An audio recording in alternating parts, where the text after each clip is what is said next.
I'm like such a huge fan of it. Okay.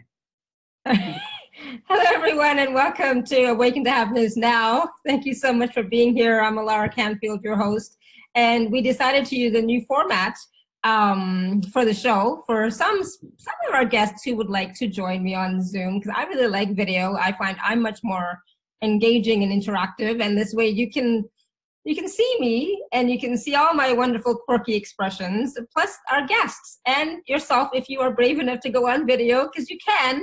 And if you don't want to, you can not. Totally up to you. And you can ask questions. You can raise your hand. There's a button somewhere that says raise your hand, or you can just raise your hand frantically and I swear I will look. Or you can put a comment in the chat box. So like, I know Caroline wrote something and Patty wrote something. So, you can always write in there as well. So you can ask questions live or you can type them into the chat. Okay, so we're going to get started. I'm so excited. And it's like, I haven't done this forever. And Lori's going to kill me because it's like, Lori, I'm not prepared. No, what do you mean not prepared? We don't need any preparation, you and I.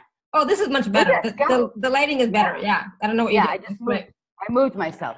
Perfect. So our guest today is Lori Spagna. And for those of you who are not new to Awaken Happiness Now, you know that Lori's been with us for like day one. So I'm so glad that Lori's here. Wait a second, and I'm going to... Who is that? So I'm going to make sure everyone is muted and mute all other than Lori. So Lori, I will unmute you in case you are muted, which you are, but it's okay. But if you need to talk, just unmute yourself or raise your hand, okay? So not a problem.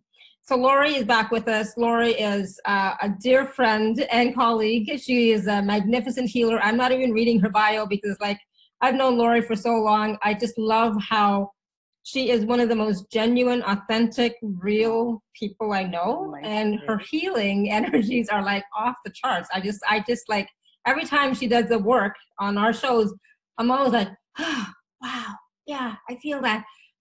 Wow. And I do experience a lot of energy shifting when Lori's working with us.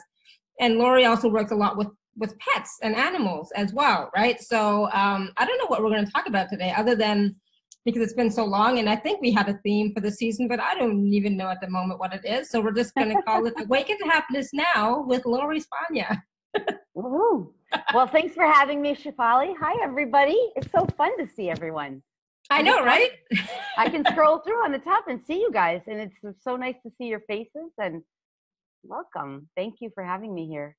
I'm excited. So Lori, what are we going to talk about today? Because, like I said, it's been a while. I think I have no idea what the theme is anymore, but we've always talked about, raising your energy, raising your vibration, being an inspiration, or not just that, but really creating your life. I'm all about creating your life. And I have to tell you, one of the, newest tools and access, because I just became a certified facilitator, finally. Oh, good for you. Yay!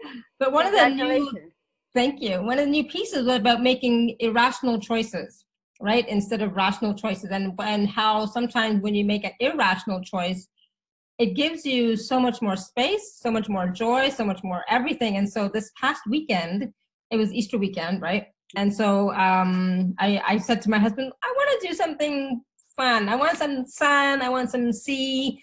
Let's go away. I was like, can we go away? So he's like, all right. So we went spontaneously away for the weekend. We left late Friday night, drove through the night, and or was it Saturday? I forget. Right.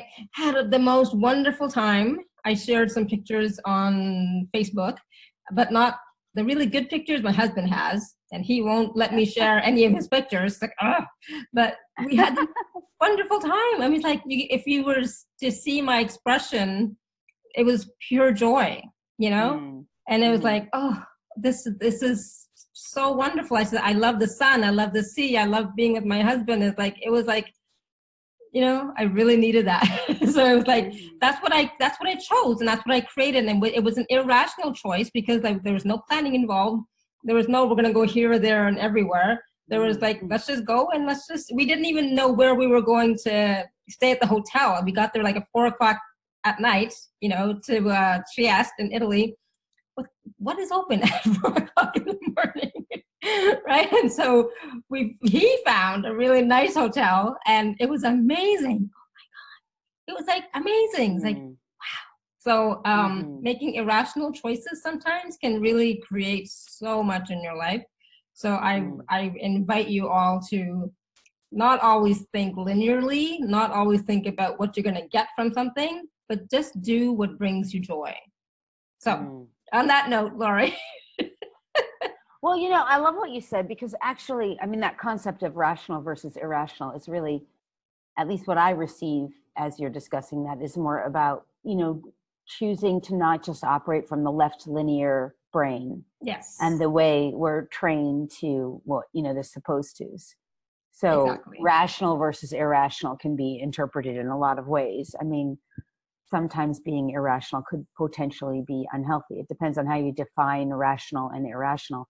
But the way I'm defining what you're saying is you operated from a place of choosing joy, love, lightness, and absolutely, you know, and freeing yourself from what rationally you maybe were supposed to do that day, or what you should have done or had planned. Instead, you just said, throw caution to the wind. We're just going to have a great day. But at the same time, you weren't really throwing caution to the wind. It wasn't like you were just jumping in the middle of a freeway and being like, I'm going to be irrational and jump in the middle of a freeway, or, you know, in front of a drive, you know, moving truck. I mean, it's, so I totally get that. You know, my husband's a safety freak, big time. You know, I mean, like, there's like no worries there. You know, it's like he would never do anything that was unsafe. But you know, it's about doing what feels good for you. Because, like, for example, I could have stayed home and worked on the show, right, getting ready for the show and other stuff that, you know, I should probably do. But it's like, no, I just, you know, I needed a break, and I needed to be with my husband, and I needed to spend time with him, and I needed the sun and the sea, and it's like, you know. Well, you know what actually was so interesting this weekend, especially, you know, it was Easter weekend. I also just took the day off, kind of threw caution to the wind in that way, because I tend to work on weekends because for whatever my story is. And I realized that the day that I was away from my computer and from all work, I took the whole day and didn't even turn on the computer. And I mean, I've had days like that before where I've done retreats or, you know, time away, but I got this very clear guidance. There were a number of things I was working on, you know, even while I was away from my computer, you know, I was working spiritually, energetically. And I was very clearly told, like guided, very clear, you're going to need to limit the amount of hours you spend in front of the computer from now on. And the other thing too was just, and that's sort of basic 101, but it, you know, when you have a business, you know, you're running your own business, it's not always easy to do that. But the other thing that was really interesting was that, you know, the old paradigm that we've been existing in is a paradigm that's based on these left analytical, logical ways of existing. And that is a reptilian controlled system. It's, you know, part of what I teach is about our star family. So our former controllers of this planet, whether we want to call them that or not, but they have been, sort of the way they've controlled and structured our reality was based on linear processes, hierarchy, dominion, control, domination, and manipulation through fear, through anxiety. And so you're kind of like in that paradigm that we're freeing ourselves from, you're wired into all of that, right and wrong, which you hear in, by the way, you mentioned access, you know, the good and bad, that's all wired into that program of like, this is right, this is wrong, this is good, this is bad, this is up, this is down, this is the only way to do it, follow the first 3 steps, don't, you know, don't divert. It's very left analytical. And in the new paradigm that we're now anchoring you know, liberating ourselves from the old paradigm and anchoring ourselves into a new paradigm, it is based on more joy, more peace, freedom, liberation, personal pleasure and enjoyment with harm to none, not at someone's expense. So that's what you're doing. You're living, you were making a choice to live in the new paradigm. And every time we do that, actually, through our joy, we discover in those moments of expansion and freedom, we discover, I've got this new brilliant idea, and we just supercharged, and the universe is like conspiring more. There's more open doors, more expansion. And I thought it was really interesting too, as we were talking about backgrounds on the same subject. Isn't it interesting? I was looking at the background. I have a door and a window. And I'm all about that. Let's open the doors. Let's open the windows. And if you look right through the center, this is like a very psychic, intuitive thing. Yeah. Just looking at an image and getting information from it. Just through the center of my head, there's like this pole. And I was asking while I was listening, while we were logging in, like, wow, what's the pole? Like going through my, and I realized, it's because you are like your own, you're like so strong. You have this strength, this pillar of strength behind you. Mm-hmm. And I thought, wow, it's not so psychically aware. Like you walk through a door of liberation and freedom. There's always a window. There's always a door. There's always somewhere for us to go through. There's always that strength within us that we can anchor into, but not from the old paradigm, that stuff. Like if we were in the old paradigm, if we weren't on such an expansive program together, we would just see that as just, that's just, the room she's in or the yard she's in. Or we wouldn't expand our consciousness to receive even that awareness, which, and I don't know, I'm just commenting on what you said. Absolutely. No, that's beautiful. And the thing, one of the things you just said right now is about that pillar, the pole, which is, you can consider that also the pillar of light, pillar of energy, pillar of, it's a structural thing that you are that pillar. Right? Yes. You are that pillar of light. You are that pillar of consciousness. Right. You are that pillar of strength. And how often do we give that up to somebody else? Coulda, woulda, shouldas, all the coulds, all the wouldas. The third dimensional paradigm. Right? That's the third dimensional paradigm. And we're beyond that. That doesn't serve us anymore. So it's I guess it's time for us to recognize and acknowledge that we have whatever it is that we require. It really is within us, and it's about time for us to tap in and acknowledge it and receive it, and then choose where do we want to move from here. Yeah. Right? So go ahead. Another thing that's really interesting and helpful, I think, for people is to understand this this pillar concept, because I think that is our core. If you understand the core of our body, like up until now, spiritual progress is like you open your chakras. Mm-hmm. I mean, to me, that's really pretty basic. The whole concept of the chakra systems is very basic. And we know that you have energy systems, and the core energy systems are your buttocks area, your reproductive area, your belly center, your heart center, your throat center, the center of your brain, and then the crown, right? That core pillar that's within us is the pillar becomes the stronghold within us. Not only when we open up all those energy centers, but when we start clearing out all the blockages energetically and then anchoring in this new core. How do we do that? It is all through breath work, through healing, through meditation, through our own inner transformation. So it's not really something, it might represent in the images in the physical world. We can read into that, we can see it, but it is a core within us.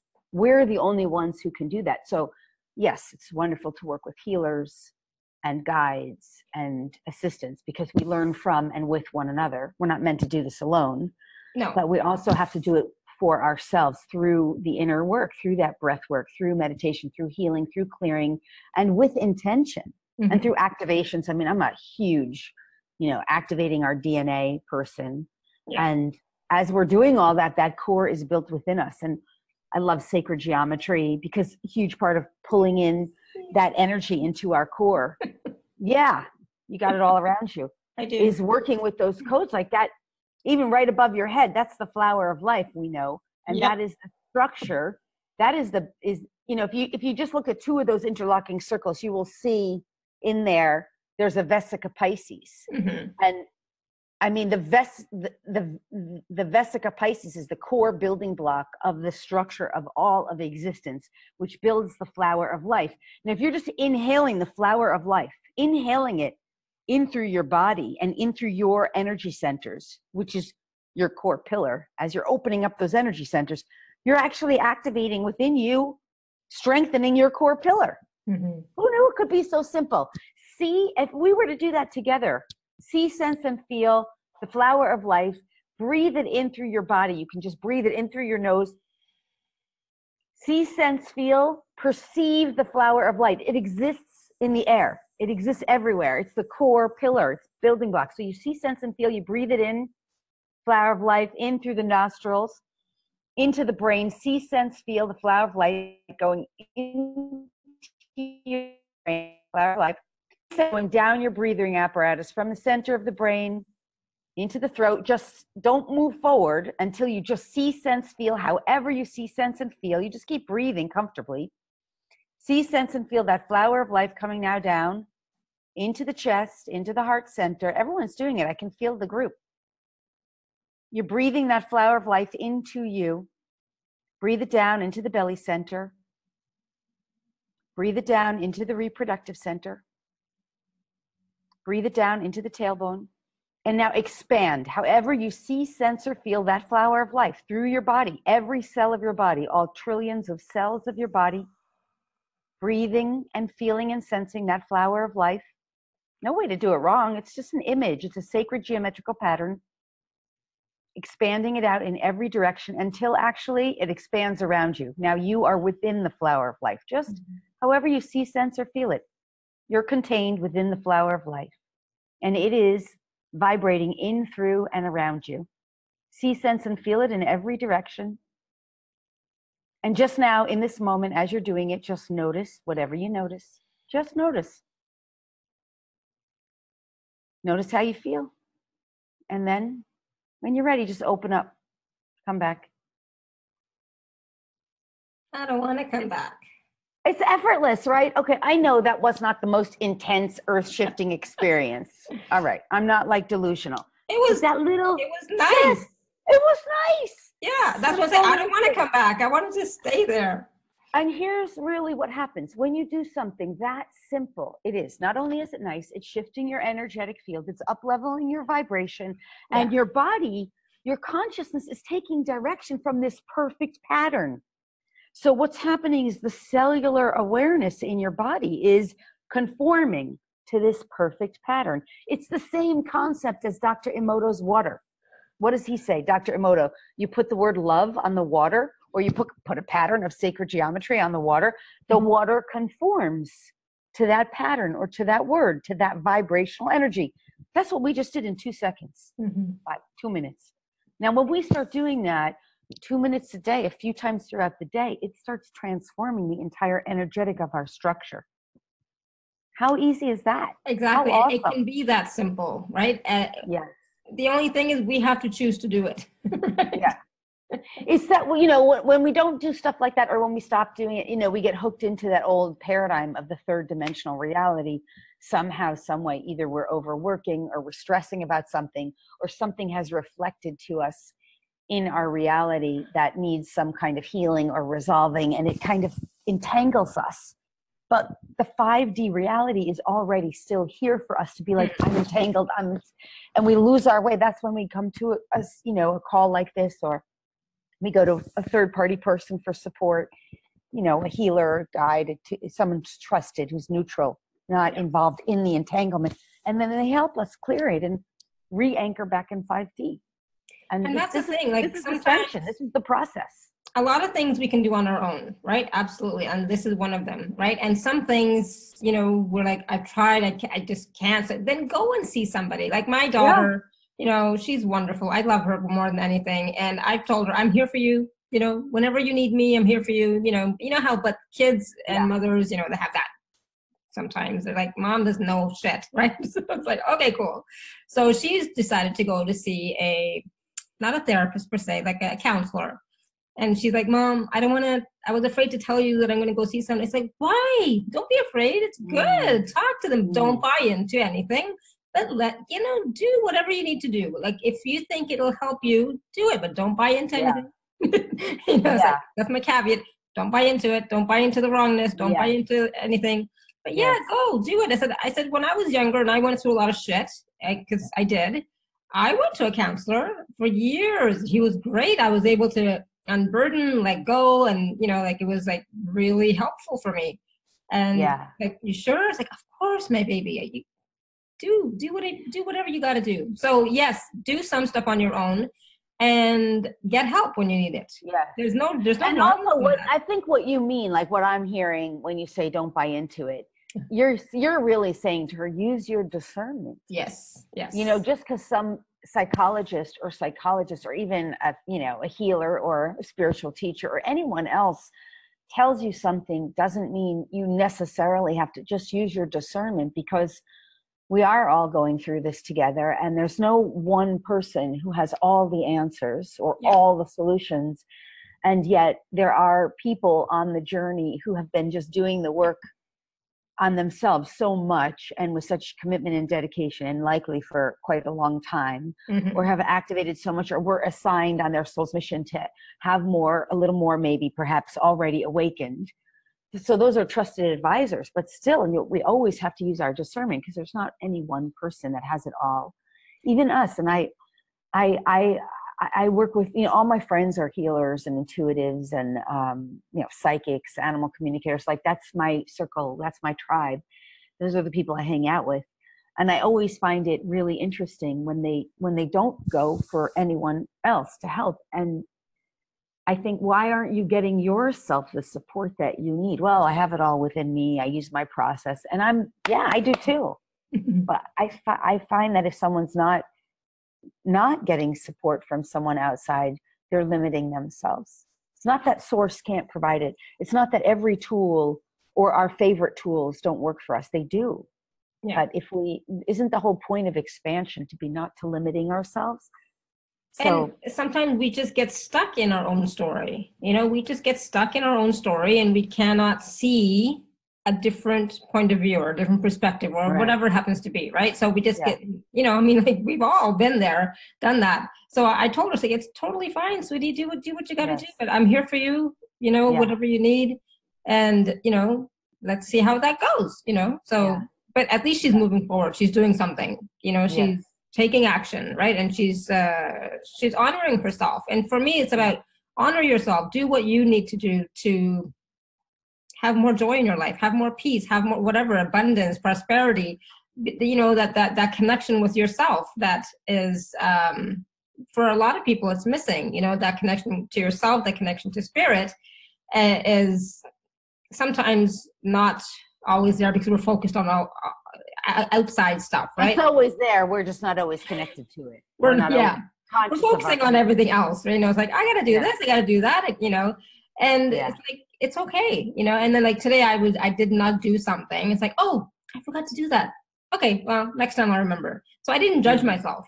It's like, oh, bad you for not doing that. It's like, oh no, okay, next time I'll remember. It's like, okay. Well, let me ask this. What do you think is going on? Like, how do you think the people on the call are dealing with ascension? And I mean, I love talking about our animal companions, and I always love sharing about what they have to teach us and share with us. But I think right now the focus on planet Earth is really the next phase of ascension and awakening and the shift, and really anchoring ourselves into this new fifth dimensional reality, and how we're navigating through it. Personally, that's my most, and also just really connecting with our star family races, because the fifth dimensional reality does really involve us understanding our intergalactic connections with other star family beings and our star family origins.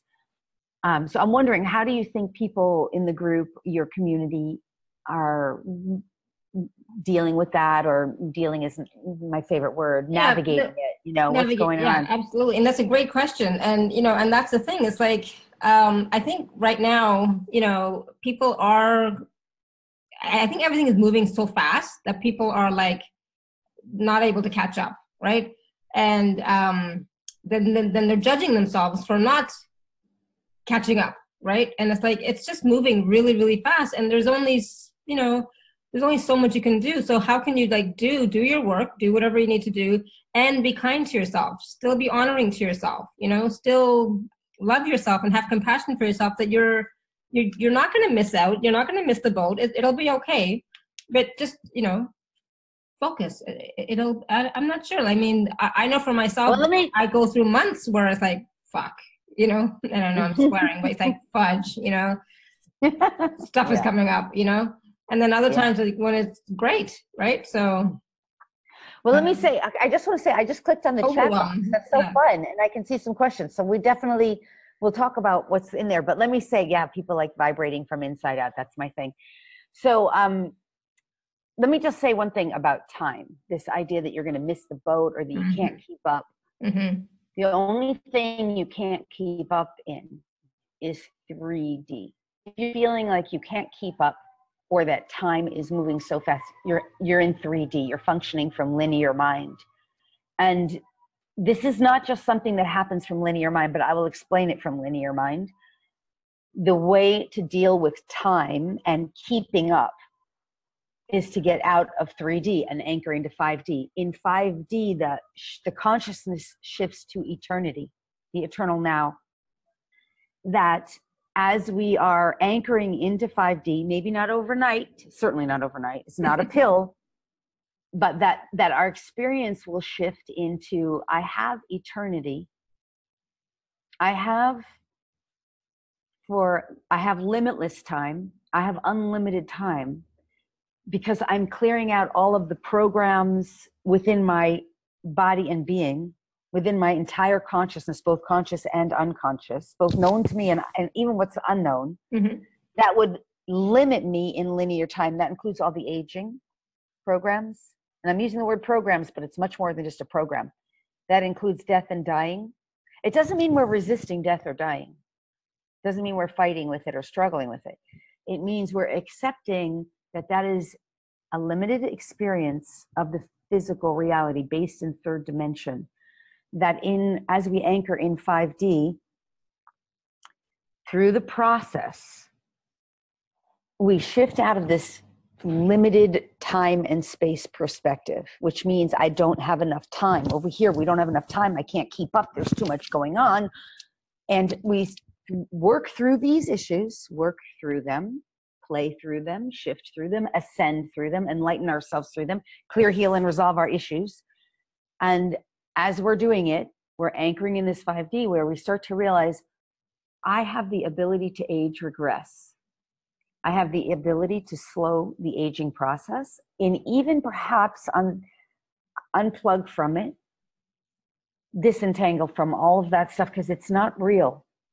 It's not real. Linear time is a construct. So yes, the sun will still rise and the sun will still set, but that doesn't actually mean time is passing.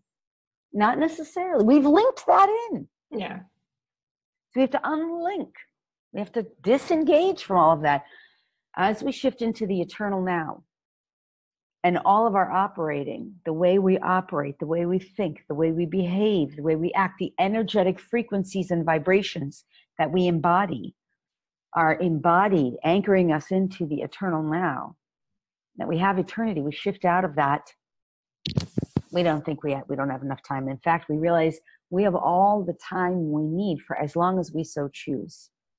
That the time that we have in terms of embodiment in life is based on how much joy do we have living? How much do we want to create and keep creating? What do we want to do? How much do we want to play? My excitement, my joy, my desire to live, meaning in this case, meaning all of us, is what gives us life, is what sustains us, is what gives us time.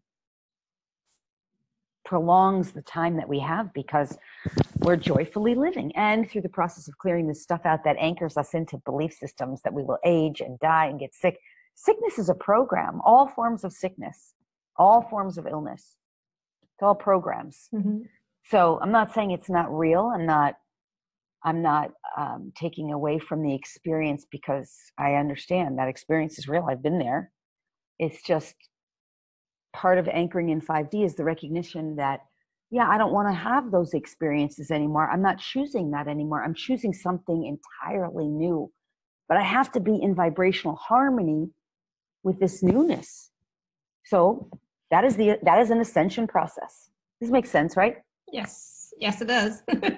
Yeah. I mean, I get these concepts are really out there because, if I say to a 3D person, you don't have to get sick or you don't have to age, they will really challenge me on that. And, I'm not interested in playing challenge games or I'm not interested in dispute.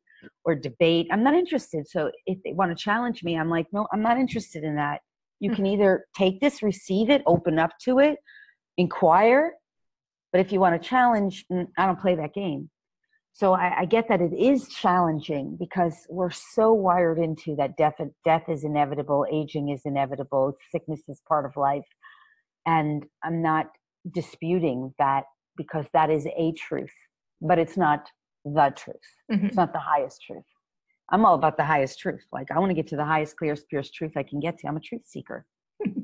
So anyway, this is stuff I go into. I go into this in a lot of depth in the Exiting the Matrix course. I realize it's a taster, but it is juicy stuff to chew on, you know? Well, it's relevant because, you know, like Nicole was saying, how she's having a really difficult time feeling overwhelmed, right? And her nervous system is overloaded. And part of that is also, you know, part of those are programs that are running, right? And it's not just that they're programs that are running. It's part of the collective consciousness that is still playing out right now, right? And so, but you don't have to, like I said, buy into that. You know, you can choose to let that go and choose a different way of being and perceiving and living in this reality, right? Yeah, but let me give you an example of the overwhelm. Yes. Overwhelm is an energetic frequency. So somebody on the chat was asking about what, it's hard to read them all because they're coming in. I love seeing them, but someone's asking about vibing, the vibration of external. No, she was talking about when you were doing the Flower of Life thing. That's when she was really vibrating a lot. Okay. I might have perceived the question differently because one of the things I teach about is inside out living and outside in living. But I'll explain that as long as you remind me, because I know I answer questions with very long, elaborate answers. But let's just go back to the feeling overwhelmed. So if I stick my finger in an electrical socket, I'm going to start doing, and I can't. You can sit there telling me, you know, don't be overwhelmed, but don't be electrocuted. But if I'm in there, that's what's happening. So effectively, how do we get unoverwhelmed when we're like, how do you get unplugged from that when you're wired into it? It's not just something we can just tell ourselves. If you're in a state of overwhelm, what's really happening is the universe is saying, choose your priority, right? Choose your priority. And your priority, when you're in a state of overwhelm, must be this. There's only one priority you can really choose. Self-care. Yeah. Self-love, self-nurture, and that in its forms, which means you have to literally say to everybody and everything else, and I get it, if you have a job, you can't say it, but on some level of your body, you have to start saying, I'm going to breathe and I'm going to choose self first through breathing, bringing myself back into breath is what brings you into homeostasis, right? Calmness, breathing. And most humans, they only breathe to hear, you know, that's how people hyperventilate. That's why they get anxiety. Their body isn't oxygenated. So the first choice of self-love and self-care is I'm going to breathe. And now everything I do, I'm going to move slower. I'm going to unplug step by step. And I'll never forget, I had, the end of last year, I had been working so hard for so long and my website crashed. And it was the week between Thanksgiving in the weeks and Christmas. There was nothing I could do. Yeah. I mean, there was nobody taking business. There was nobody doing anything. I couldn't even find a tech person to help me rebuild it. I mean, the tech person I'd hired crashed it, right? I had everything on a backup, so it wasn't, you know. But what I knew was that was my form of a healing crisis. And that was my own higher self being like, you need to stop everything. You need some radical self-care and self-love. And that's what I did. I went away to Costa Rica for 3 weeks. I was like, all right, there's nothing I can do. I need to heal. Like, I was so tired. I was working so hard for so long. The website crashed. I did a prayer. But I know how it happened in a way. I did a prayer to Ganesh. I was like, get everything off my plate that's just not helping me.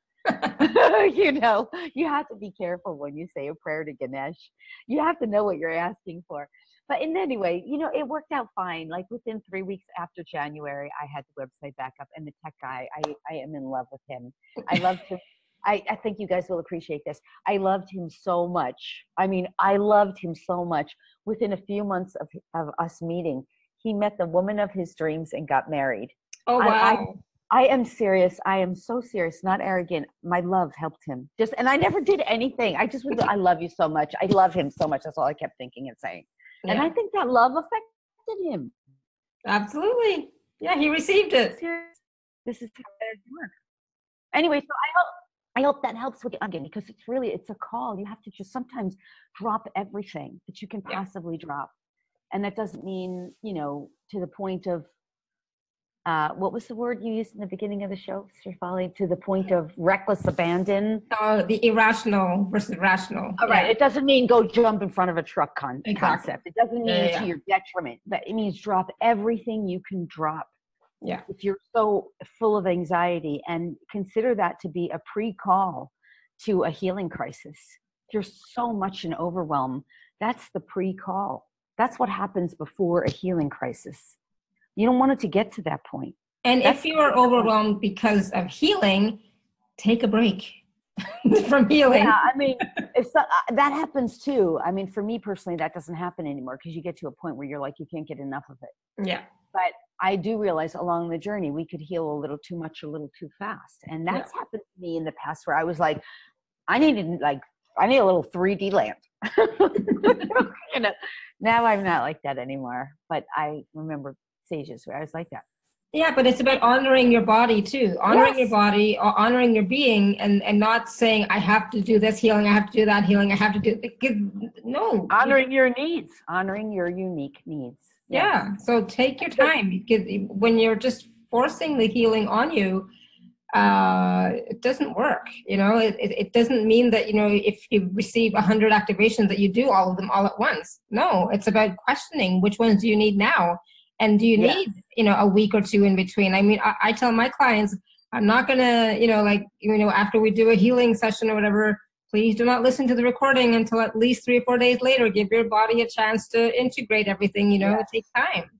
Yes, integration. Integration is important, especially with healing energy, because I've said this a lot of times, so people who know me won't, this will just sound like they've heard it a million times, but every time you're speaking with someone who's carrying a high vibration, and if they're sharing information that feels bizarre or you can't quite make sense of it, especially when we start talking about galactic races and star families and stuff that's very esoteric, I once remember meeting this woman who said to me, I don't believe in star seeds. You speak a different language. I don't understand a word of it. And I thought, well, yeah, of course you don't believe in it, because you can't understand it.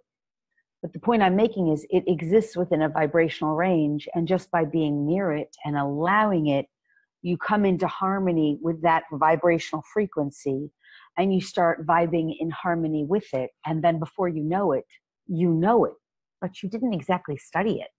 You didn't really learn it. You were just in vibrational proximity to it. So you became vibrationally aligned with that, and now suddenly you know it. Does this make sense? I can't tell you how many times I've said stuff to people, like a private session or even on a group call, and I'll say something. I know that while I'm saying it, they don't necessarily know it here. But after I'm done saying it, like moments after, they'll say, yeah, I know that, but what prompted the question and the response in the first place was something they didn't know it. So they just, in the process of listening, they became vibrationally harmonious with it. And it somehow became part of their knowing. Does this make sense? Yeah. Mm-hmm. Because that's what this is. It's all about vibrational alignment. So while everybody thinks they're working to get into vibrational, to up-level their vibration, and that is true. That is true. We up-level our vibration through the foods we eat, through the thoughts we think, through the meditation, through the activities we engage in, through the people we interact with, by being in nature, by praying, by breathing, by healing, doing healing work, breath work. All those things up-level our vibration through the emotions we feel. Telling the emotions we feel. But what also up-levels our vibration is just tuning into different frequencies. So that's, again, why don't you watch the news? Why do we always advise people not to watch the news? That's a frequency. That's a vibration of control, domination, manipulation, and fear. That's the range. So you get wired into that range. It's not just because you have you have the discernment to know it's not true. No, it's that if you're watching the news, you're getting vibrationally attuned to that frequency. Fear, control, domination, manipulation, blame, shame, judgment, victim, victimizer, victimhood. Give your power away, sickness, illness. That's the range that television, most of television, but certainly the news, vibrates you into, whether you're conscious of it or not.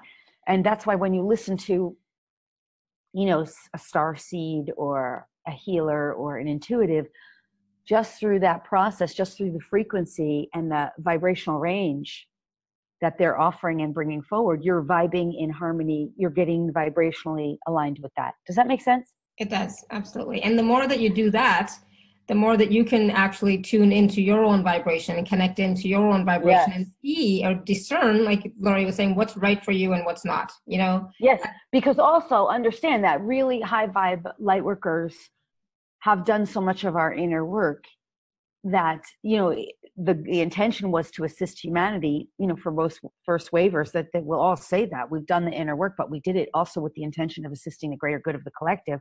So we become really good mirrors. We're really good mirrors. I mean, everything is a mirror and everyone is a mirror. But at a certain point, you start realizing, as a starseed, a light worker who's done so much inner clearing, I know I've come to that realization, like that's a mirror of what's in the collective, but that's not my personal mirror anymore, because I have no entanglement with it, no attachment, no ensnarlment, no charge, no trigger. I'm totally in sacred neutral. So even though it's showing up in my field, it's not really because it's something I necessarily have to work through. It's in the field.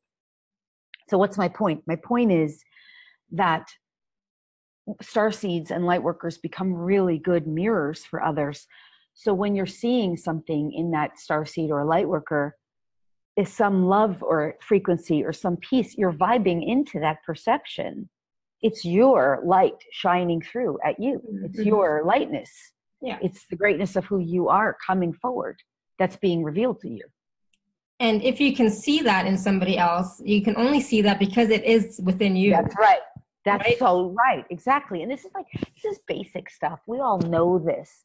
We're just anchoring it in on a deeper level because, you're interacting with all kinds of people now because we have all these timelines, dimensions, states of existence, energetic, vibrational ranges overlapping right now through this ascension process. And you're going to interact with some people, some situations, some circumstances that charge or trigger you. I mean, it's pretty hard to avoid violence on TV. Like I'm a fanatic for love stories, and I love period pieces like, Rain, that show. But there's like violence in there, and I'm not ever into the violence. Like violence is not entertainment. Like violence is not entertainment, period. It is programming for the masses. So, it's like, how do you, you're going to interact with things. So the point is to be able to really hold your core pillar of light, interacting with those things, knowing yourselves as the light you are. And then when you are interacting with something, if it's triggering you or charging you in some way, that's an option for healing. That's something to disentangle from through a healing process. And if it's triggering light, if it's showing you light, it's basically revealing to you the lightness that you are. And that's possible for you. And then recognize that and acknowledge that so that you can recognize that and receive more of that, Oh, and that was the thing you said. You said, if you can't see that light in someone, it's because it's not yet in you. And I mean, if we're on the call, those of us on this call, we see the light in one another. Just, you don't come to a call like this if you don't. But like I was at Easter Sunday and I was I was at a big party and I had all of like 2 minutes when I walked in. There was like a room full of, I live in Florida. Someone on the chat asked, where was I? I'm in Florida. And I had a really big Jesus worshiper in my face. Because I walked in the room and like 20 people were commenting on that I dropped 20 pounds from my own healing. I'll talk about that if you want to hear about that. But not because of the pounds, but because the healing is so fascinating. Anyway, I walked into the room. People were asking me, how'd you lose the weight? I was like, I did a healing session on myself finally about this one particular topic area oh my God, I had so dramatic, and then I dropped 15 pounds. All right. Well, the guy who was the Jesus worshiper, there's a lot of Jesus worshipers, but you know what I'm talking about? Religious fanatics. What I mean. I love Jesus, you know, I love Yeshua, but I'm not a religious fanatic at all.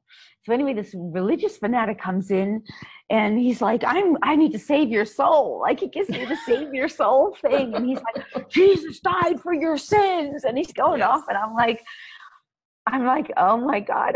I for a moment, I'm like, the highest, best thing I can do.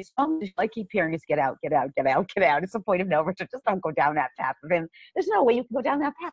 Yeah. So I got myself out of it, and he's like really, it was crazy how fast he just was so looped into that, you know, religious, the Bible is the only thing you should study.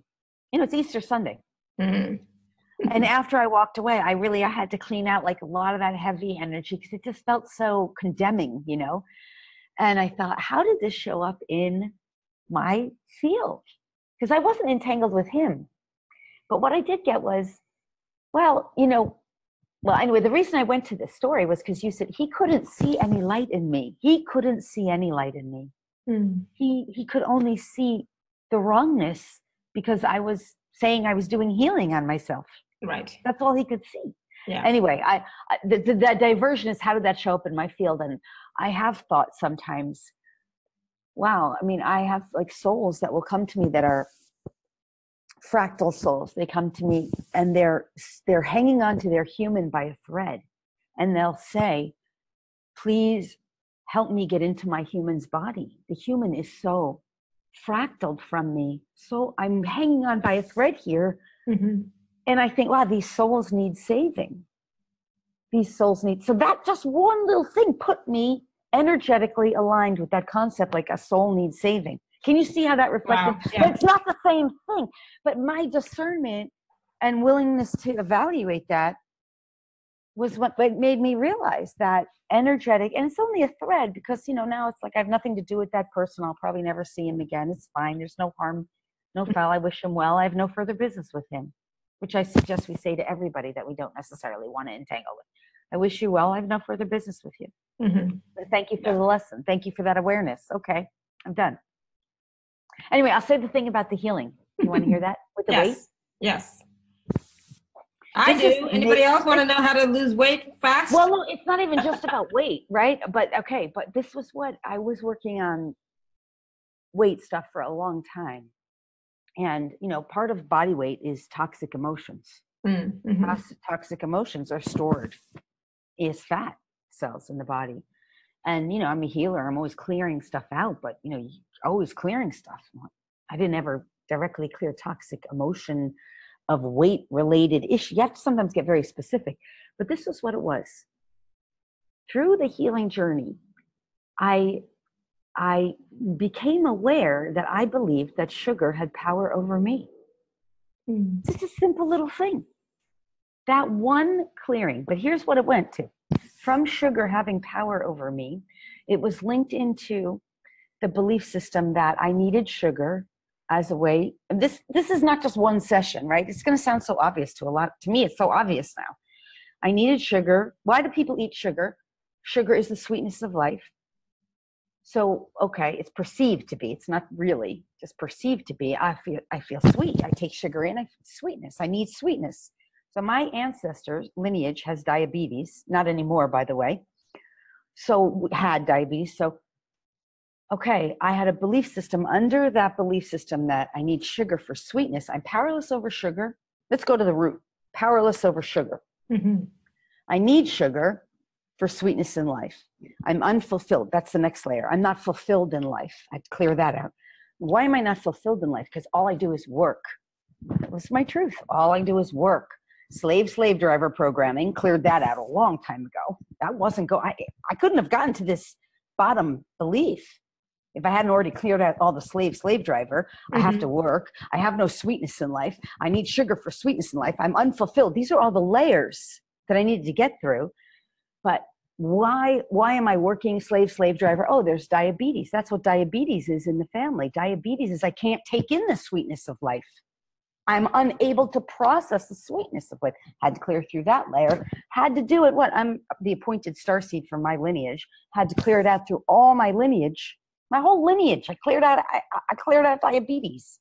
I cleared out all the ancestral linking, and these are all knots and entanglements of not only belief systems and belief structures and programs, implants, explants, the whole freaking thing. Crazy. But when I got to that bottom belief, through all those layers, and there were others, cleared out all the toxic emotions of, of the anger and the resentment of having to work so hard with not enough sweetness in life, not enough fulfillment. That's why insulin spikes. You can't process the sugar. Mm-hmm. Once I got to that one bottom belief, I'm telling you, years I was working on weight stuff, not losing the weight. The bottom belief, 1 hour. Sugar has power over me. I pulled that belief. That same day is the first time ever. Dinner came, I ate dinner, and afterwards I was like, I don't even want any sugar. I actually can say no to dessert. Oh my God. Within a week, I was 5 pounds heavier. Within another week, I was 5 pounds heavier. Lighter, sorry. Thank you, lighter. And now I lost almost, since then, 20 pounds now. Wow. And it's been slow. This has been over the last 3 months. But the thing I was going to say, I just want to say one other thing was, that's why a lot of people don't always realize that healing is working, because it's not like I was eating sugar for 2 years. I wasn't eating sugar. I just still had the cravings. I was in resistance, fighting the cravings and finding healthy substitutes. I was still eating sugar, but I was eating healthy substitutes, like a, raw cacao chocolate bar every night still. And it wasn't even, because now I can eat the sugar. I'm still losing weight. And when I say sugar, I never do white sugar. Mm-hmm. I'm talking about coconut sugar or fruit sugar, and that's satisfying. Anyway, I don't know. Does that help? But this is why a lot of people think that healing doesn't work, because you don't see it was that last one little thing that took 5 minutes to pull the belief. But if I hadn't done all those other months and months and 2 years, hours and hours of healing on this issue. And that's the thing. That's what I'm so glad you shared that, because, a lot of people think that one clearing is going to just clear it all. It's mm-hmm. like, no, there's layers and layers and layers, and like the entanglements and so on. It's not just one clearing in 5 minutes that's going to suddenly fix your life the way that you want it to. It's yes. I wish there was something. What that is. Can I tell you what that is? I call that the take a pill. That is a program of its own. It's a take a pill program. You're wired. If you're watching TV, which is the ultimate brainwashing programming, mm-hmm. You're watching TV, the commercial comes on mm-hmm. and says, take Claritin Clear. That's what we're being brainwashed to believe, that one pill will fix it all. Yeah. And this is also part of the big scam. This is conspiracy. Beautiful aspect of conspiracy. Beautiful. You put some religious programming on TV, you bring someone up on a stage in a wheelchair, you have some preacher lay their hands, and the person in the wheelchair 5 minutes later stands up and goes, hallelujah, I've been saved and I can stand. Oh my God, I can walk. And everybody believes it was an instant healing. And it's a scam. It's not true. There's tons and tons of testimonials of that being complete scam.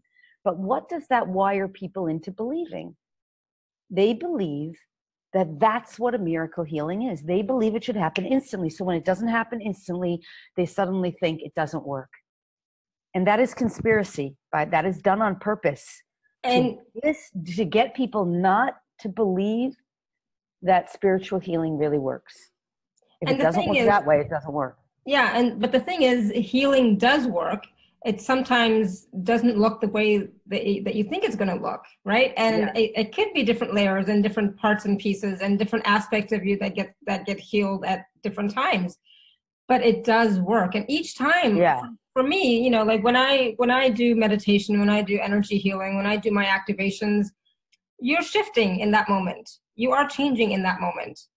And that connection with your spirit, the connection with the source, the connection with your guides and your team, that is changing you each time you do that. Yes, every time. It all works.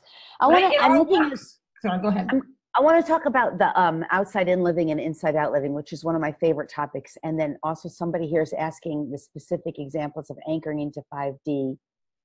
I love this. I can see the questions. This is so fun. I know. Up to allow abundance of money, joy, vitality, love, creation, etc.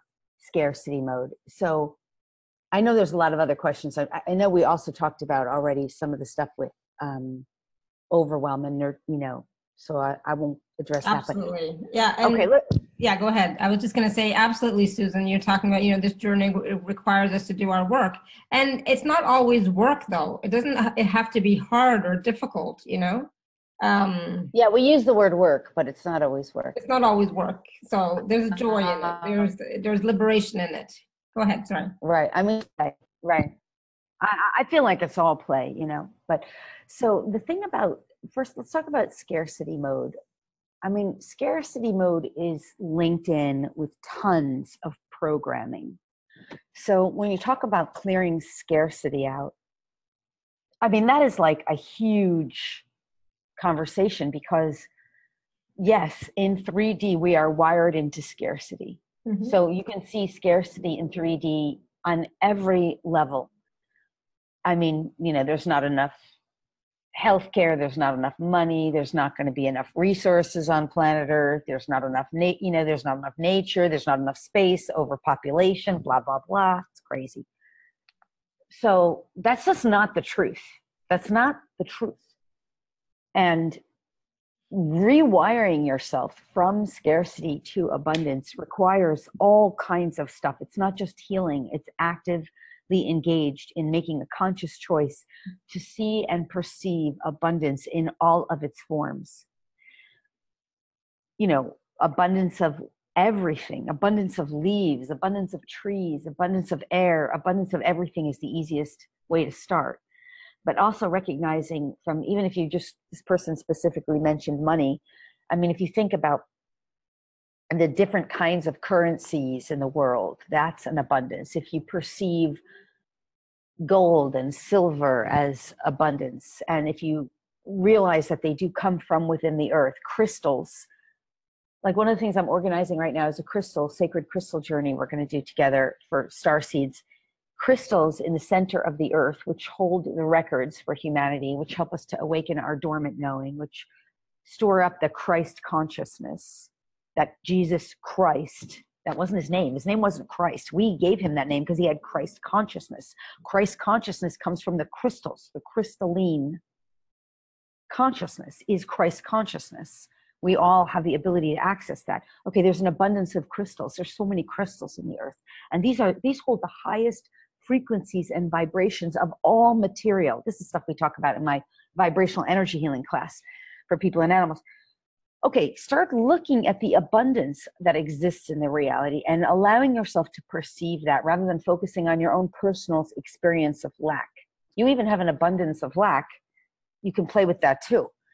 But nonetheless, the other thing about being in abundance of all of its kinds is really getting in flow with giving and receiving. Because I have come to see that people who are in states of lack are either typically overgiving or overtaking, taking more than they're for sure, buying things and then asking for refunds on things that they've already used, or not willing to pay a fair energy, trying to get stuff for free, trying to cut prices on things rather than just paying a fair energy exchange, or else overgiving. I mean, when I have overgiven in the past, I have gotten some very, very unpleasant experiences where somebody basically would steal from me. And I knew I was not stealing. I don't steal. And I'd realize I'm overgiving to my own detriment.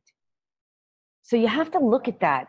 If you're dealing with issues of scarcity or lack, you have to be really honest with yourself. You have to be willing to be honest. Are you trying to take things without providing a fair energy exchange? Are you being unfair in what you're trying to have? Or are you overgiving potentially to your own detriment? Getting in flow with giving and receiving. And either way, There's no badness in that. That's part of 3D living. That's part of being wired into that matrix of lack. We do that. We've all done it. You know, I've done it in the past. I mean, that's stuff we do. But when you come out, you lift yourself out of that. I'm laughing because somebody, sorry, I got a psychic awareness. Anyway, you know, you just realize, okay, the way I'm going to get myself out of this is to start giving through joy, give whatever I can give in joy and in service, as long as it's feeling really good and really right and feels wonderful to give. Like I love teaching. I give information without reservation. I love it. So you can ask me anything, anytime, and I will not shut up because it's my joy to give. That's how come I got so good at this stuff that I do, right? Anyway, give whatever you can give in joy, in service, without attachment, because if the person doesn't want it or they put up a resistance or there's a wall or a blockage, you don't have to give it. It's okay. If they don't want it, that's okay. Go, someone else does. And then the moment you feel like you're giving and it feels bad, or you feel like your martyr kicks in, like, all right, I'm giving so much. Why am I not getting? That's martyrdom. Well, then it's time for you to receive. And you say, I know I've been doing some really great giving. I'm really ready to receive. Sometimes when I say that, honestly, out loud, like, okay, I need some receiving. I'm ready to do some receiving. Like all of a sudden in my inbox, somebody just bought something new I wasn't even trying to sell. They went to my website, they bought something, they bought a sacred membership, who knows? I don't know. It happens all the time. I can just literally say it now. I'm really ready to receive, or somebody gives me something, so we have to start getting in more flow, just flow with the joy of giving and receiving. That is a huge, important part of it. And I mean, that's a good start right there, just even with that topic area of opening up to more abundance. Because in 5D, there is unlimited abundance available to us. There is unlimited wealth, prosperity, happiness, joy. It's like, how much can you handle? You can't even handle that. We don't even know what unlimited is. We don't even know how to use that. We haven't played with that enough yet, even to begin to fathom what that means. But I know what it does mean is that as we anchor into that knowing, we realize every need will be met. So the moment you say, oh, I want to take that journey on that date and it costs X amount of money as a fair energy exchange for the financial costs involved with that journey or that workshop or that class or whatever, if it's far enough in advance, I know linear time is too an illusion, but as we're playing with linear time still on some level, or even if it's not, like for me, I am at that point where I could say, I'm going to do that tomorrow. It's going to cost me $2,000. I need that to show up by tomorrow in a benevolent, joyful way. It does, and it will. But I'm already in that space of that knowing. So, but we have to kind of work through our stuff to get there. So, all right, let's say it's at some point in the future. It's a month from now, your workshop, your class, whatever you want. You set your intention. You say, I want to do that. I'm going to do it. I choose, desire, and intend to do it. Let that money show up in the most joyful way, because in unlimited abundance, it's there for you and it will show up. I know I'm not saying anything you don't know. I'm just anchoring it in because someone said, how do we live in 5D with abundance? That's how. Yeah. You anchor these knowings in and you start living in that state of reality to the best of your ability. You keep up leveling and up shifting yourself. You be in harmony with giving and receiving and the flow. And you align yourself with that knowing that source is your provider. When I say knowing, the knowing is not just something here.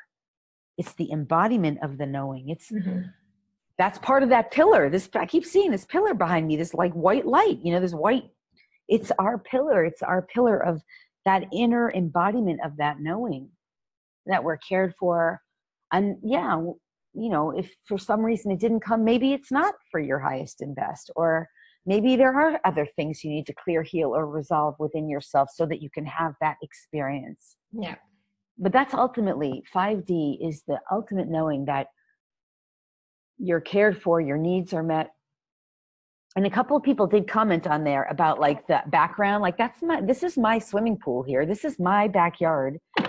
Only a few years ago, I was living in Los Angeles. I didn't know. I mean, I knew this was possible and it was what I was creating for myself because I love swimming. I live 5 minutes from the beach. Like I was creating it for myself a few years ago, but I wasn't having it a few years ago. It didn't have it when I was living in LA. I was creating it. And it's here for us. Like what you're dreaming of and what you're creating for yourself, it exists in a timeline already. It's about becoming vibrationally harmonious with that. And I say one other thing about this whole thing with the 5D and, opening up to abundance and, moving, transcending scarcity, lack, etc. And that is, the ultimate abundance, transcending scarcity and lack at its root is really a matter and an issue of self-worth, self-value, self-love. And that is a core issue, is our sense of self-worth, our sense of self-value, what we believe and perceive we are worthy and deserving of. Because from Source's perspective, we are worthy and deserving of anything and everything. Yeah. From our perspective, our human perspective, like I mean, there's just countless examples of this kind of thing. In your life, where do you push away the very thing that you've been asking for? Where do you kind of get in the way of the very thing? I see this all the time. Like someone's praying for an answer. Like I go to my yoga class and somebody's been praying and praying and praying for some healing for their pet. I show up and I'm like, oh, I can give you a healing right now. Do you have 5 minutes? 5 minutes. Let me help you with this. Okay, maybe it's not going to heal everything, but it's going to freaking help.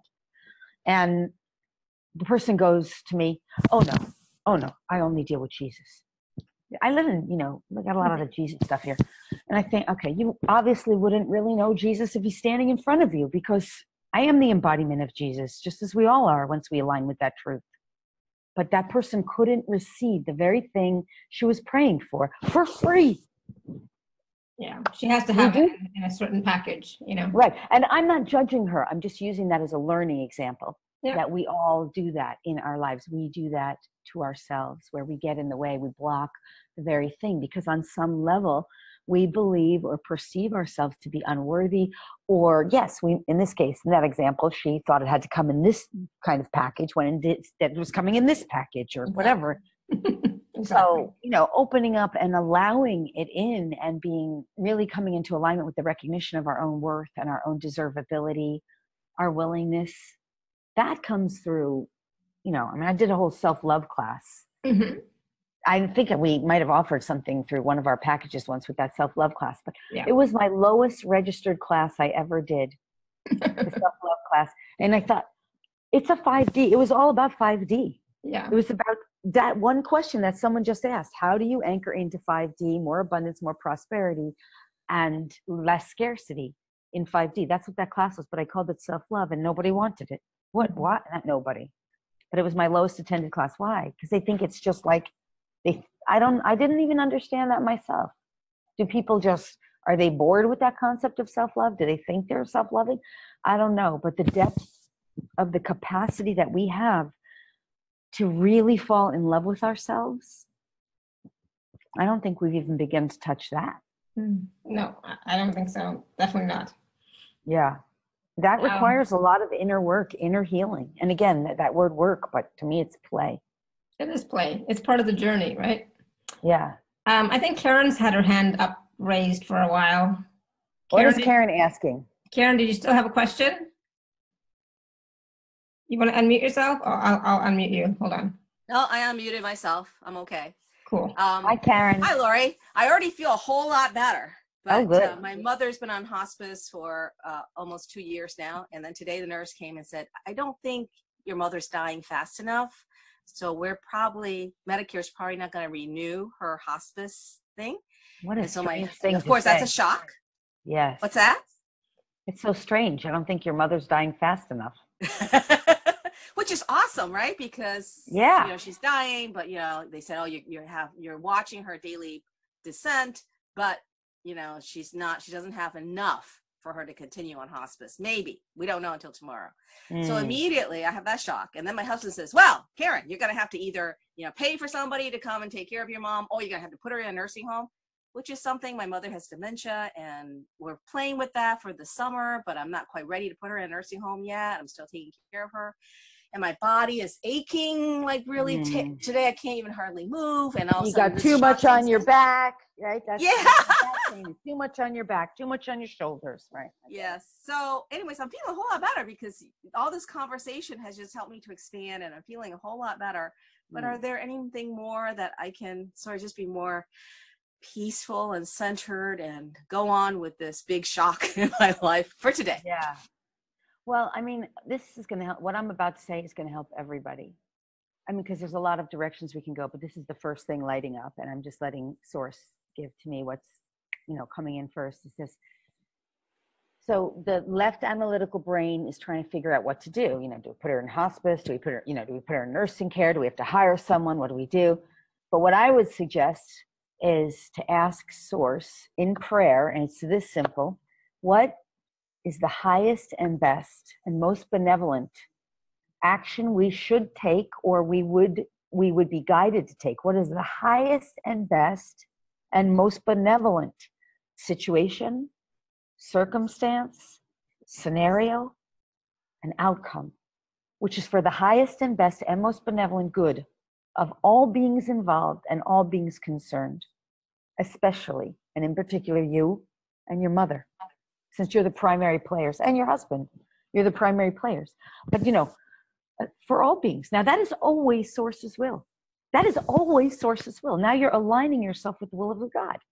The highest and best potential, the highest and best possibility, the highest and best and most benevolent circumstance, situation, scenario. What is that? What is that? Please help us to make that choice, that decision, that action. Help us to choose that. Help us do that. Whatever that is, reveal it to us and make it very clear.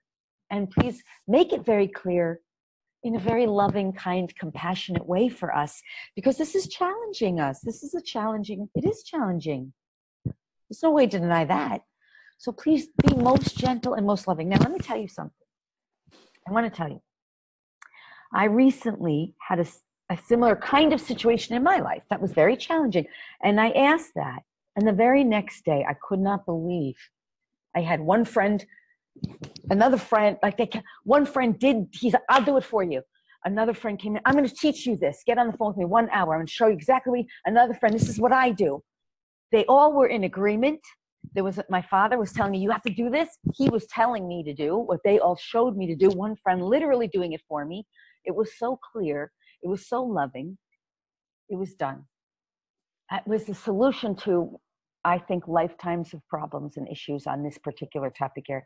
So that solution, just asking that.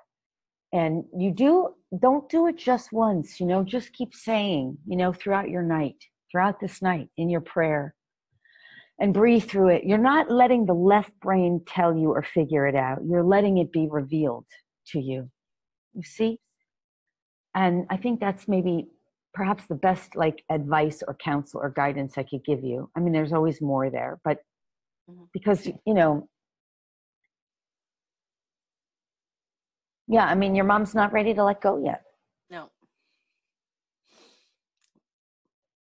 It's just a little more love and acceptance in the way there, like a safety to let go. She has dementia? Did you say Alzheimer's? Yeah, I get that. I see that. I hear that. So it's more like she just needs a little more safety. Okay. To know that she's safe to let go. But before she can let go, can you just tell me her first name only? Waita. You see her name has weight in it, right? Oh! That is awesome. No, I didn't see that. I teach among my many classes, one of them is this names, spiritual sacred names class. So I'm listening to her consciousness. She just wants to know that everything here will be fine. It's not like in her dementia, she's already playing with the other realm. She wants to know that you're going to be fine and that life here will be fine for those she loves. And that's why she's waiting. And it's a safety issue for her too. So, you know, like that it's safe for her. Not where she's going will be safe. That's not the question. It's that her leaving, she's safe to leave when the time is right. So you just, of course, we only ever want divine timing, divine right timing for all beings. But anyway, I hope that's helpful. That was awesome. Yeah. Okay, thank you, good. Lori. Thank you very much. You're welcome. Thank you, Karen. Yeah, and Karen, you have so much light. Look at, just because we're looking at pictures and images, look at all the light around Karen. Can you see all that light? Yeah. And isn't it interesting if I were to go back just to her picture, like, 'cause this is psychic, we're playing with psychic games. Not that this is being psychic, but, you know, pictures do tell you information. Look at the car. So Karen, where in your life are you may be moving a little too fast or trying to move fast, or I don't know, that might be something for you to explore. That's what car moving, or maybe I'm interpreting that wrong, but anyway, it seems symbolic. The movement of the car. Car is sometimes symbolic of the way we move through life. Mm-hmm. Our car is our body. I know. Love it. Thank You're welcome. And that prayer, you know, that prayer we can all use for any situation that's going on in our lives. So thank you for that. You don't know what that one little thing. I don't even know how I got that, but I know where I got that. I had a hit. I mean, in my life, I've had lots of hit the floor moments. You know, I call those the hit the floor moments. And, you know, when you're on the floor and you're just done, you're like done. I had a hit the floor moment. I was on the floor crying. I was like, I don't know what to do. And I just heard it. Ask for the highest and best, most benevolent. You know, like we hear that all the time. Yeah. But now I do it through everything in my life. What's the highest and best and most benevolent possibility? Mm-hmm. I love that. We can't answer that. Yeah. Just let source answer. That's a universal law, by the way, of course, right? The universal law. Ask a question. What is the universal law of cause and effect? Say. I have a class on it. This is another one of my classes, universal laws. Ask a question, the answer will be given. But if you give the answer, then you've now just interfered. You gave the answer. Yeah. But if you want a question from source, ask a question, don't answer it. Let source give the answer. Yeah. Law of cause and effect. That's the law. That's part of the law of cause and effect. Seems so simple sometimes, right? Seems simple. Sometimes it is, sometimes it's not. Sometimes. If only we could get our heads out of the way. Yeah, but we need those. They're here for a reason too, you know. It's integration. It's just working through it. You know, it's part of, this is Ascension. We're on the Ascension timelines. We're going through an Ascension process, and this is it. And the ultimate goal of the process is to bring, you know, as much of humanity into the fifth dimensional reality and the new state of existence. And to the degree that they vibrate in harmony with these fifth dimensional concepts and constructs, they're coming into 5D. And to the extent that they don't, they will either go down a separate timeline, separate journey, which we will not personally experience, or they might cross over. Mm-hmm. And if they cross over, that's okay, because they'll have a different kind of ascension experience in the non-physical realm. And it's all good. Yeah, there's no judgment that one's right or better or wrong. It's just a different kind of ascension experience that's not embodied. Cool. And so I do want to say, because let me just say this. This is also part of, this is in my dark arts training class in the Exiting the Matrix class, that prior to 2012, people were entrapped. So if you died, physical death, you're still entrapped in this matrix. You got a memory wash. You had to come back in. Mm-hmm. These phony lords of karma. These lords of karma.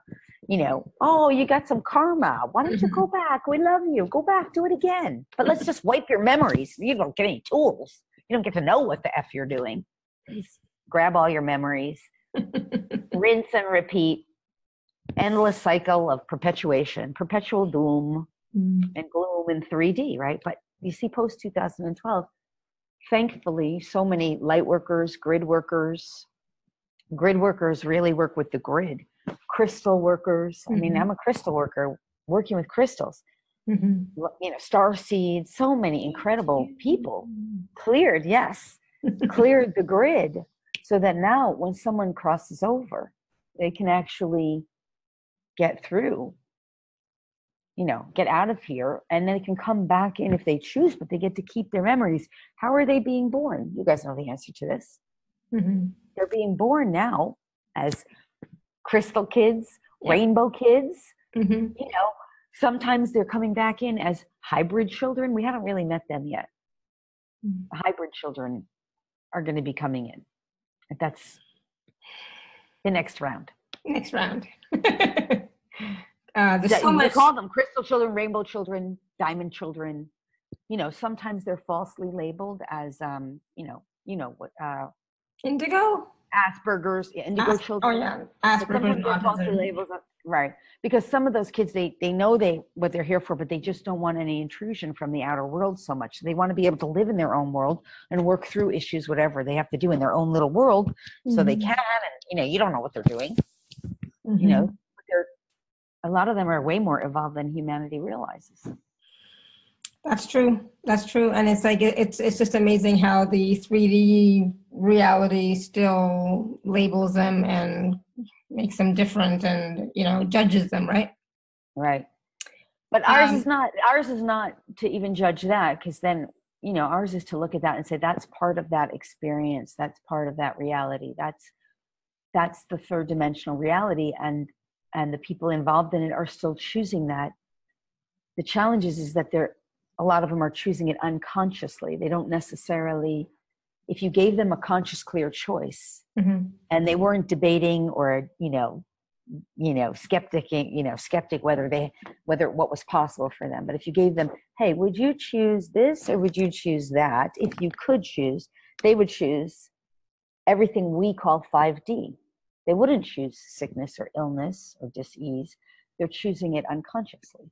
They wouldn't choose Asperger's or, those kinds of things. So that's why we're, as light workers and star seeds and way showers and earth seeds, however we define ourselves in all these different terms, we're holding this light to help them to make more conscious choices without trying to enforce it on them.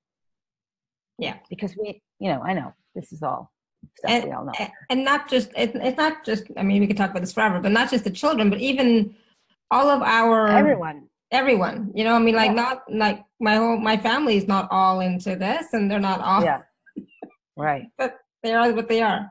Right. Well, that's why we have everything I've ever had since 2012. My guidance said one full generation for the full shift. That's 80 years, basically 80 to 100 years approximately from right around the 2012 marker point. Okay. For the full. That's what I'm not saying that's right. That's what I personally have been informed of. And yet there's nothing to wait for, because we can personally be experiencing all of that shifting now as we do that inner work. So, there is no waiting. There's no event to wait for. This event concept is absolutely ridiculous. Like that's part of the programming. That's also a form of conspiracy brainwashing, that you have to wait for some event. I just don't agree with that at all. There's a lot. There are many events happening, right, and that will continue to happen, but there's no waiting.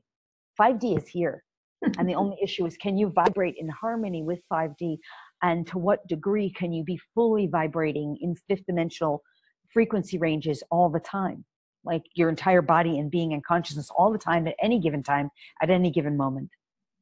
That's it. Simplification in a box.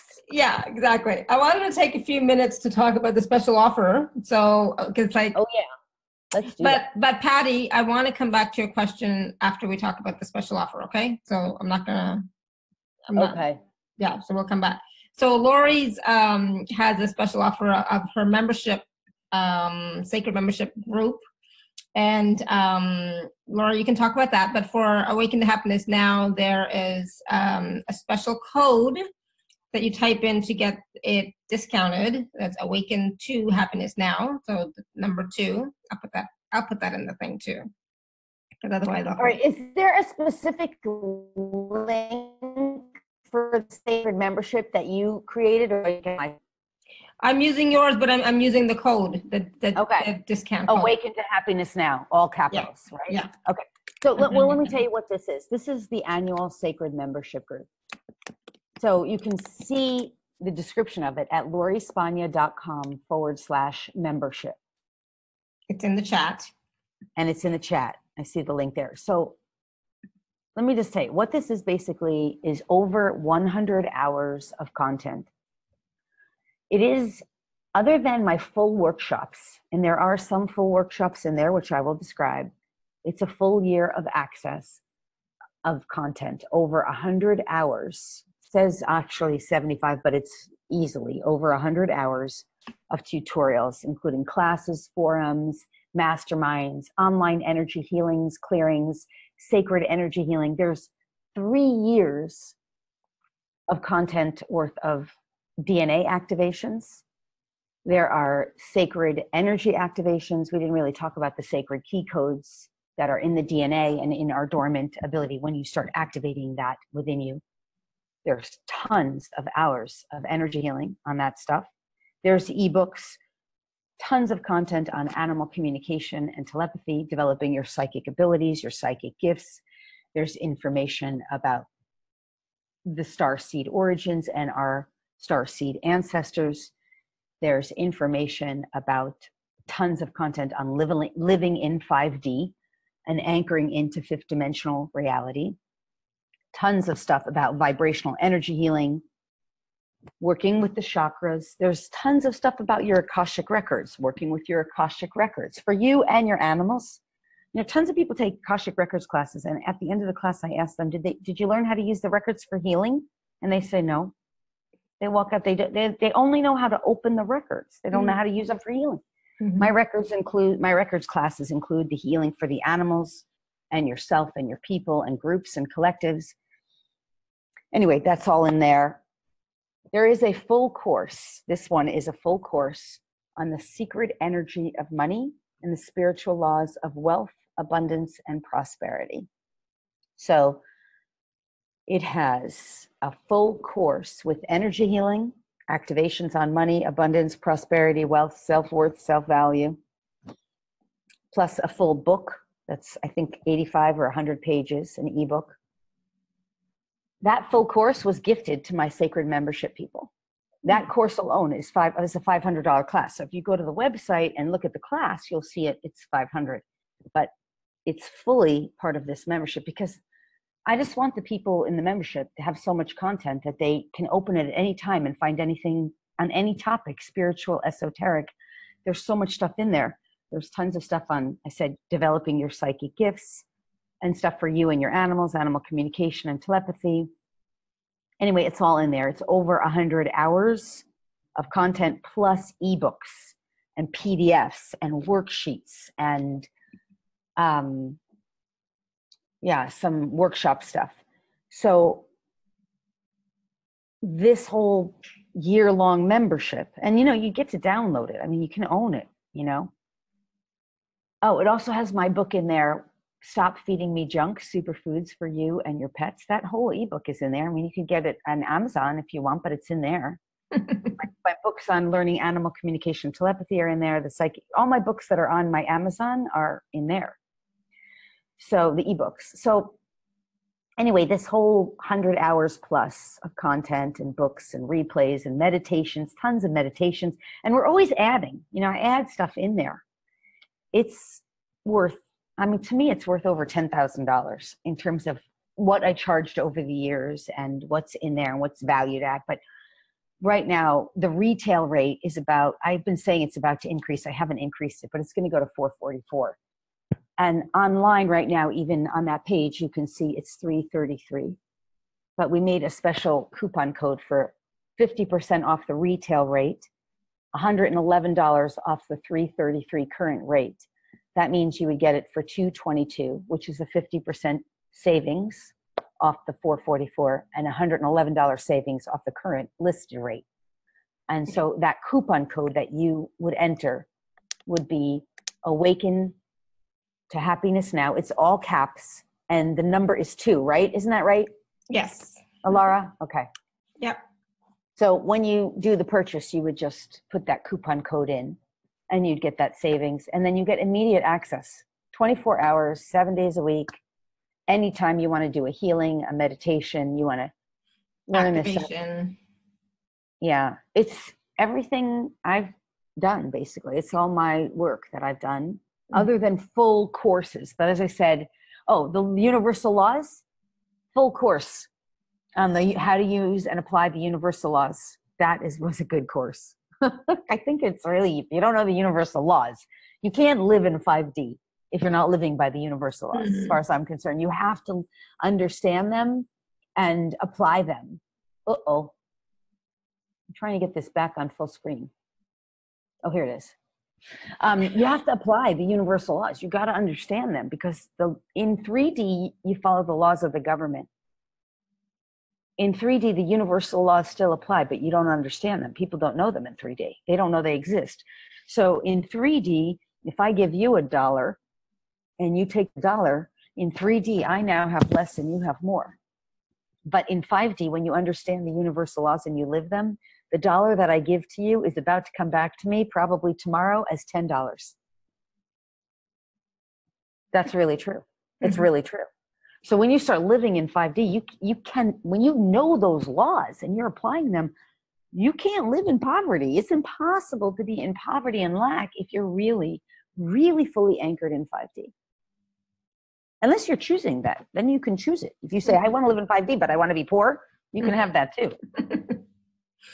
And that's the thing. There's so many programs in here, activations, clearings, healings, meditations, content worth $222. I'm looking at it too. It's like, wow.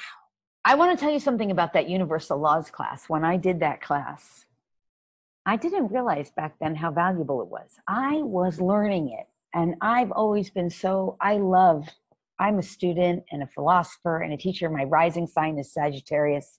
I have 5 planets in the house of Cancer, which is the 8th house, which is the metaphysical house.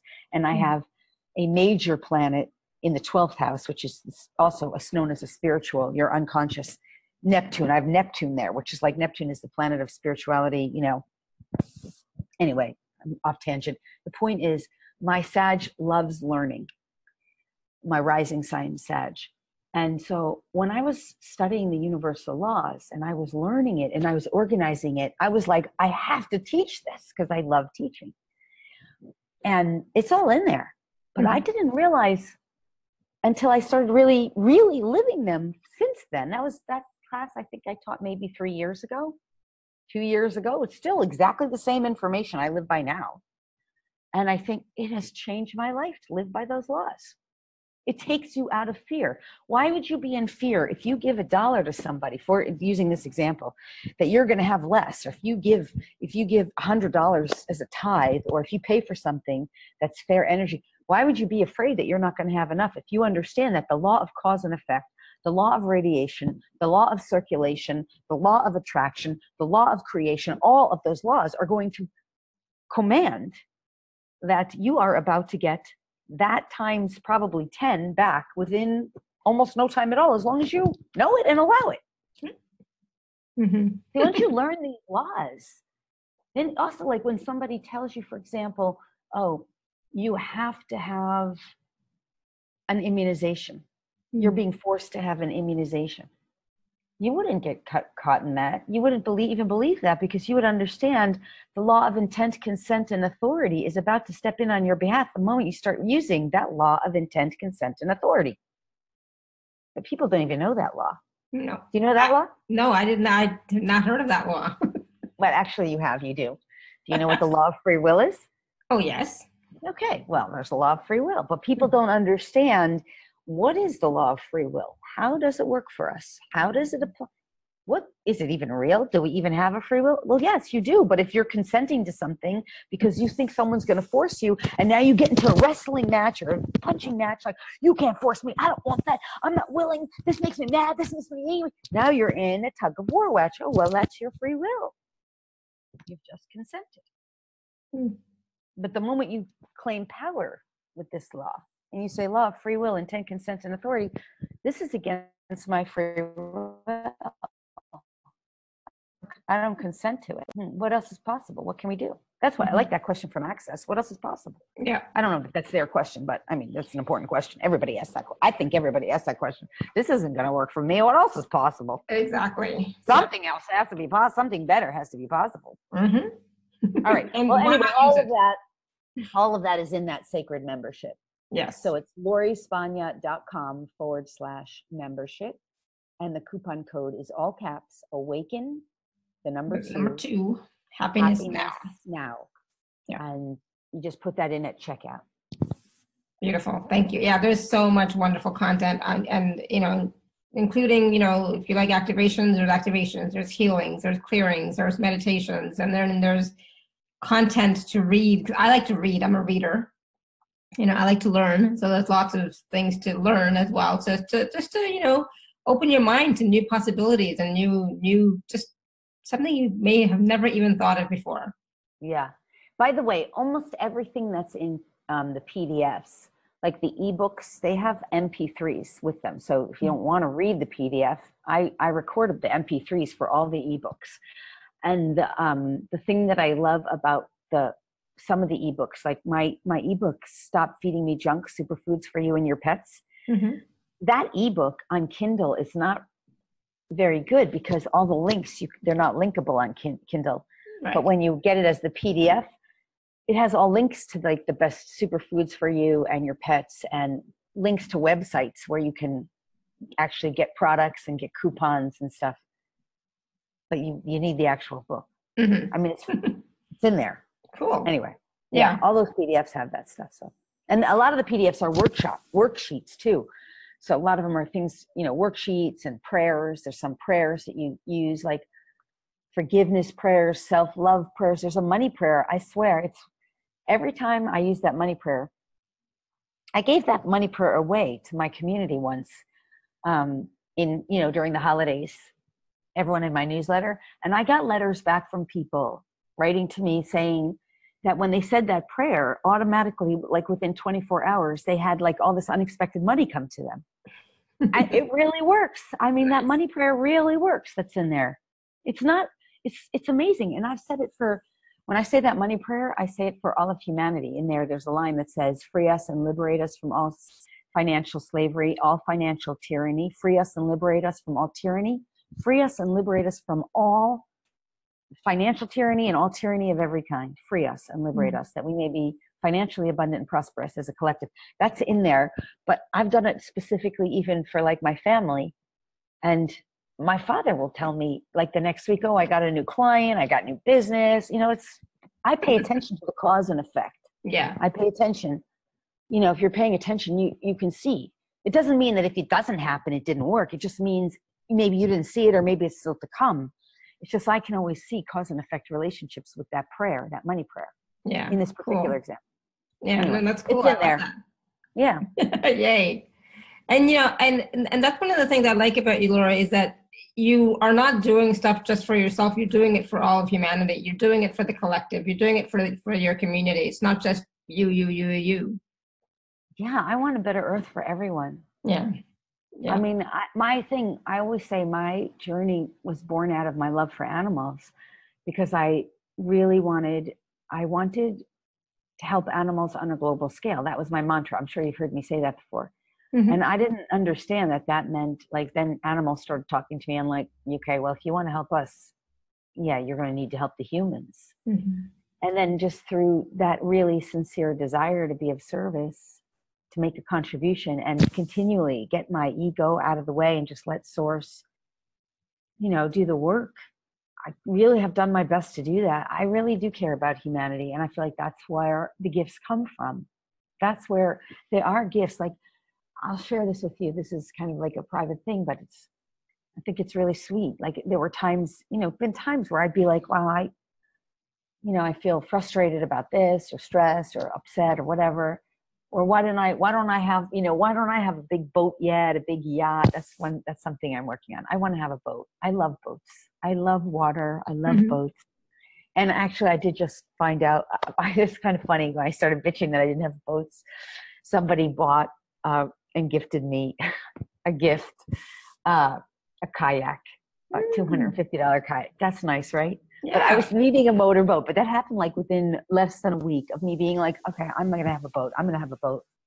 And nice. I had to get a little more specific, like, okay, I need a motorboat, but I'm so happy for the kayak. Like, I'm so great. That was so nice, right? But anyway, when I was kind of like in my little poor me, because sometimes I'll have those moments, like we all have them. Whenever I have those moments, I'll hear Source and other benevolence come in and be like, aren't you happy with all the gifts we've bestowed upon you? These are gifts. Being a healer is a gift.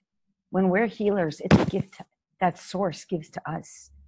When we're a psychic, a really good intuitive, or a coach, that is a gift that is given to us because we are able to be of service, because we choose really to be of service. That's how we get so good at this, because we're sincerely desiring to use the gifts of the divine to help and to serve.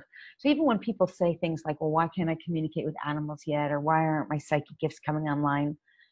That's something to look. Are you really wanting it? Are you using it only for personal gain, or do you really want to be of service? Right. That's a lot of what's in that membership too. Like that, all that stuff about really, really sincerely desiring to be of service is such a major, not to your detriment, never to your detriment. Yeah. But always for the greatest, highest, and best of all. So yeah, I thank you for saying that about me, because I think it's true. I really do care about humanity. I really want to see the animals treated with more kindness and compassion, and we're all beings are treated with more consciousness and love, and that shows. It shows in everything that you do. Absolutely. Yeah. So one last question from Patty, because Patty, I said I would definitely get you a question. What was Patty's question? How can we upgrade ourselves into 5D? Can we ourselves also upgrade our own DNA, activating more strands? Okay, here's what I say about the DNA thing. I mean, I think we've talked a lot about how we upgrade into 5D, right? Yeah. We've talked a lot about that. And I mean, there's so much more in the membership on that. So I won't talk more about that, even though I could spend hours more. Let's talk about the DNA, since that we haven't talked about it at all. We know in 3D, in the 3D old paradigm, everybody has 2 strands of DNA that are active. And if you're conscious of it in 3D reality, you have 10 strands that science used to call junk, and now they call it dormant. That's scientifically documented. And they don't in 3D know what those other 2 strands are good for, 10 strands are good for. They just think they're dormant, but they don't yet know really what it is. So our job, in 5D, we know that we have 12 strands of DNA, at least, that those 12 strands can all be activated and awakened, and that what's in the other 10 strands is not only our abilities to be psychic, intuitive, telepathic, communicate with others, empathic, all of our quote unquote superhuman abilities, they're stored in those other 10 strands of DNA. But we also know unknown potential exists. We don't know ourselves even all that potential, but we know it's unlimited. And therefore in 5D, we know there's even more than 12 strands. The more work you do with the DNA to open them, the more you know and activate, there's more than 12 strands. In fact, many light workers and starseeds have a knowing. We have a knowing that we have at least 144 strands, that we have at least 244. Who knows what? We don't entirely know, because we're awakening and we're activating, but for sure, I know I go way past 12 strands. And those other strands beyond the first 12 right now are etheric. What does that mean? We can't see them with a microscope, physical, but we can see them, and we know that they're there as we anchor more into 5D and through the awakening process. Does this make sense? I know it does to you. Makes sense so far. All right, so staying with Patty's question. In 3D, the first 2 strands of DNA are basically storing up the information from your ancestors. It's your genetics. That's what genetics are. Your ancestral lineage and what you've been told and taught and what you as an individual believed through your ancestral lineage, what you took on. So, for example, if through your lineage, lifetimes, when we talk about your lineage, your parents, your great-grandparents, but understand you as a being somewhere you existed in those timelines as another living person. That's your past lifetime, a parallel lifetime. So you took those belief systems on throughout your lineage. So as a good example, let's go with Parkinson's. I get a lot of Parkinson's clients because I've had a lot of success with them. Parkinson's people, through their lifetimes, typically were overly criticized to such a degree that they were immobilized and that they took on so much fear of this highly critical people that they felt they tried to become perfect, to do everything right. And through their need and desire to become perfect, they realized they could never be perfect because they would always be criticized. And then they became immobilized and unable to stand up right. They couldn't stand up for themselves. Makes sense, right? This is the programming and the patterning that happens through lineages to people with Parkinson's. This is just an example, but any disease. Now in 3D, you just think you have the genetics for Parkinson's and you're stuck with it. Now, if you're a little progressed, you're moving into 4D, you're probably listening to someone who teaches epigenetics, for example, Bruce Lipton. We love Bruce Lipton because he's scientifically proving what we already know in 5D, that actually you can turn it on or turn it off, and it depends on your consciousness. It depends on your energy, it depends on your environment, it depends on your state of being, right? That's 4D consciousness, because you're becoming more conscious. You're using your mind, your awareness, your energy to shift your reality, right? Mm-hmm. So that's 4D. Now you suddenly realize you're not a victim of your DNA. You actually have some power, but you still have that in your DNA. Well, in 5D, you start working with the DNA and you realize, oh, I can actually completely remove all the remnants of all that stuff that created the Parkinson's. I can actually clear, heal, and resolve issues with being over-criticized, with being unable to stand up for myself, with the need to be perfect, the fear of doing it wrong, the fear of not being able to do it right, all those belief systems, all those points of view that created the Parkinson's in the first place. Not only can I clear them, now you're moving through 5D, right? 4D. I can clear, heal, and resolve them for myself and for my lineage, for my ancestors. Mm-hmm. Now, when you do that, now you're starting to anchor subtly, slowly in 5D because you've cleared out the first 2 strands of DNA. Just Parkinson's is only one teeny example.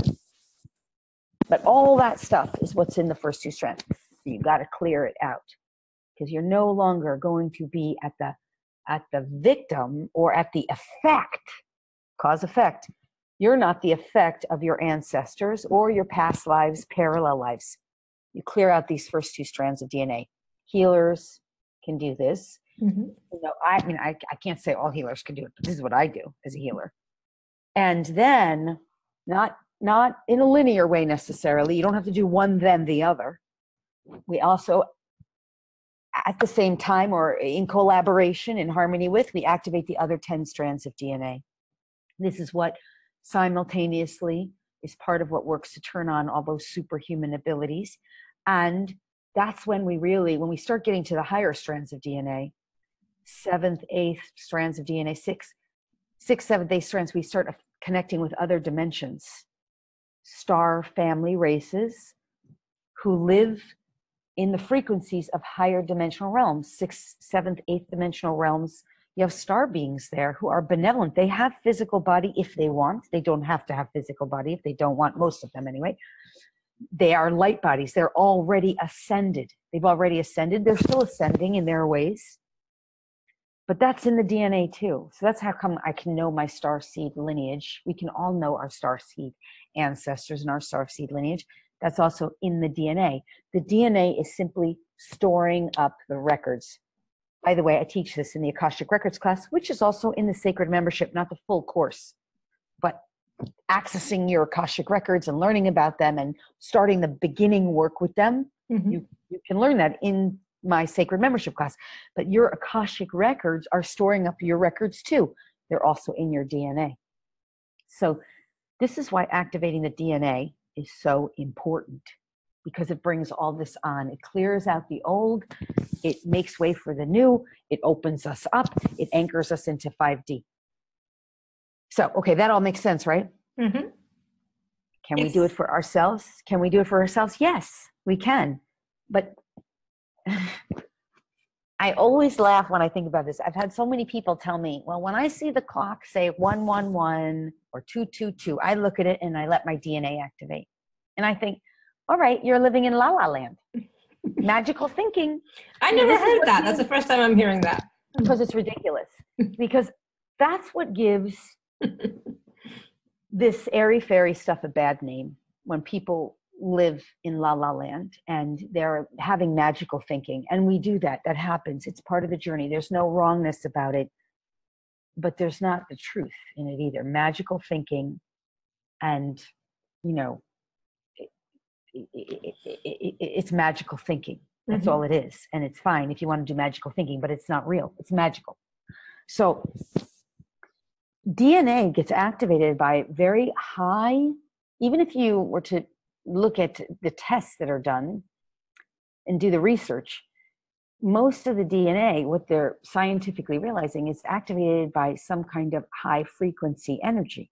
Well, high frequency energy does not happen when you're just staring at the clock and seeing the numbers 111.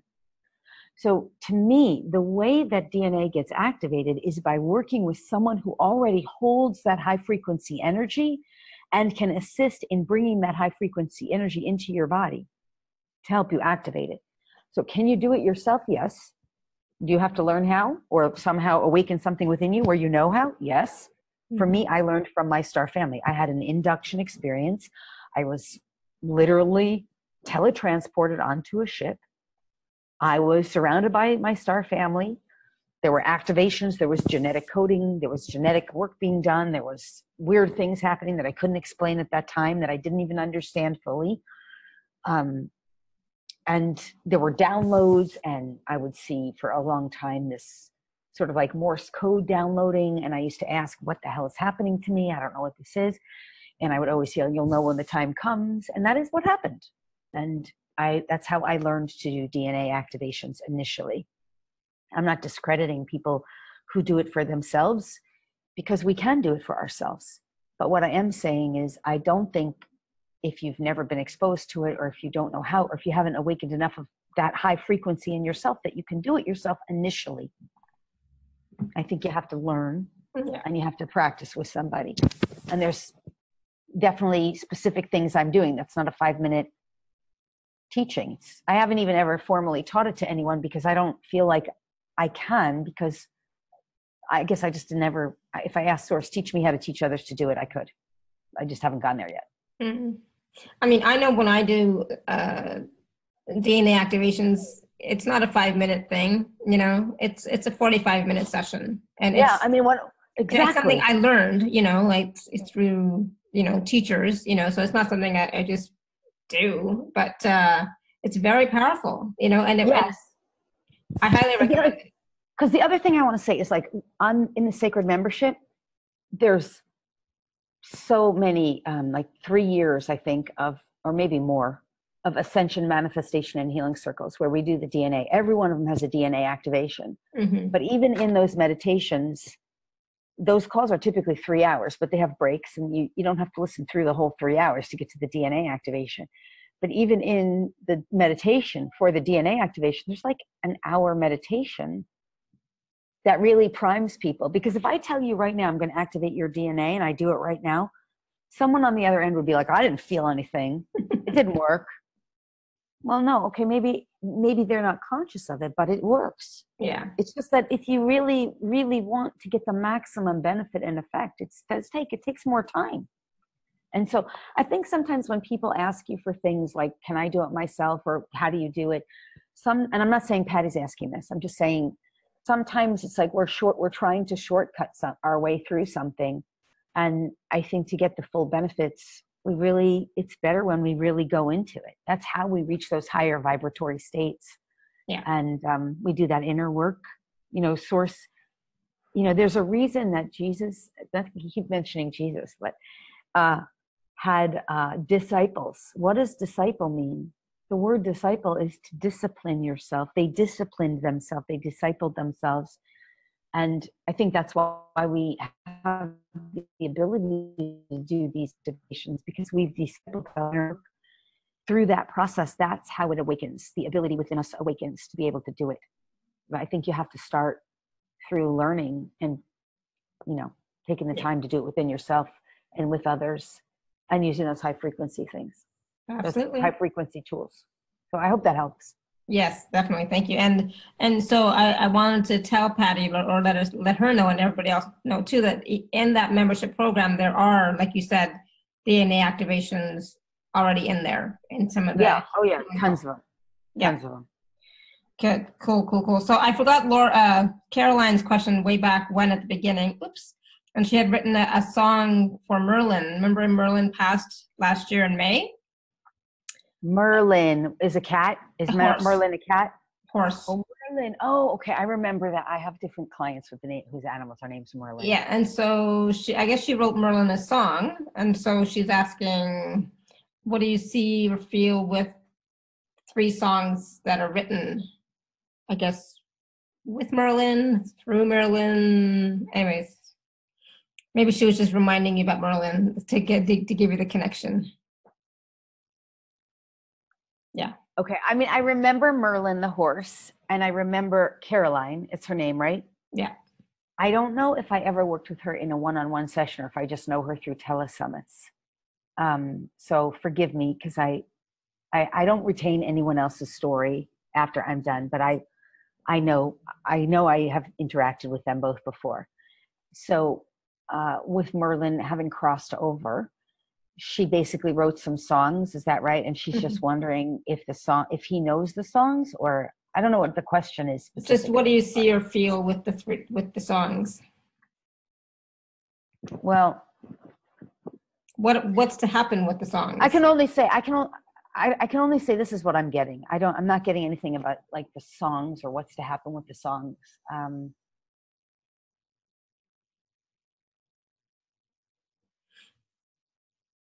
I feel like I could go into a very trance state and trance channel for her, but I'm not really kind of willing to go there, because there's like a trance state wanting to come through, and I'm saying no. Yeah. Okay. So it's a strong pull. Sorry. Okay, so there's an attempt to do a trance channel for this one, and I'm sorry, I'm not going there right now, because it's like that takes a little more time too, and we're kind of starting to wrap up. But what I totally get, I can absolutely understand that this horse Merlin is still very around her, and she's also very powerful, and that she is doing lots of work with the non-physical realm. There are lots of benevolence around her who continually want to connect with her, who she's connecting with.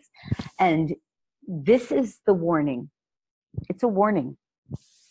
Be careful not to abuse this power, or to use it. It's not for personal gain. It's not that you're allowed to use it for personal gain, but not to use it at someone else's, to interfere in someone else's space. Because you're very powerful, Carolyn, and you're using these gifts and tools, and you, on some level, know what you're doing, and Merlin is still around you, and that's part of your work. I'm going to use you an example. I'm going to give you an example. So I once worked with this very young kid, very short, brief period of time, because he was actually very abusive. And I asked for something that I didn't realize. Sorry, just got to get that out of space. Energy moving. So I didn't realize what I was asking for, but at the time I was working really hard and building my business, and I was asking for someone to come into my life who knew how to hustle. Hustler. I did not mean a hustler. I meant someone who hustles to get their work done. Yeah. You know what I mean? Yeah. You've got to be careful what you ask for. So I get this young kid come in my life, and he's a very powerful manifester, and that's his thing. He wants to manifest, but he has a lot of self-hatred and a lot of judgment. He's into law of attraction, and so he's fighting with his own shadow, refusing his shadow. But he knows how to manifest, and he's pushing his will over masculine energy. You understand? Masculine energy creates.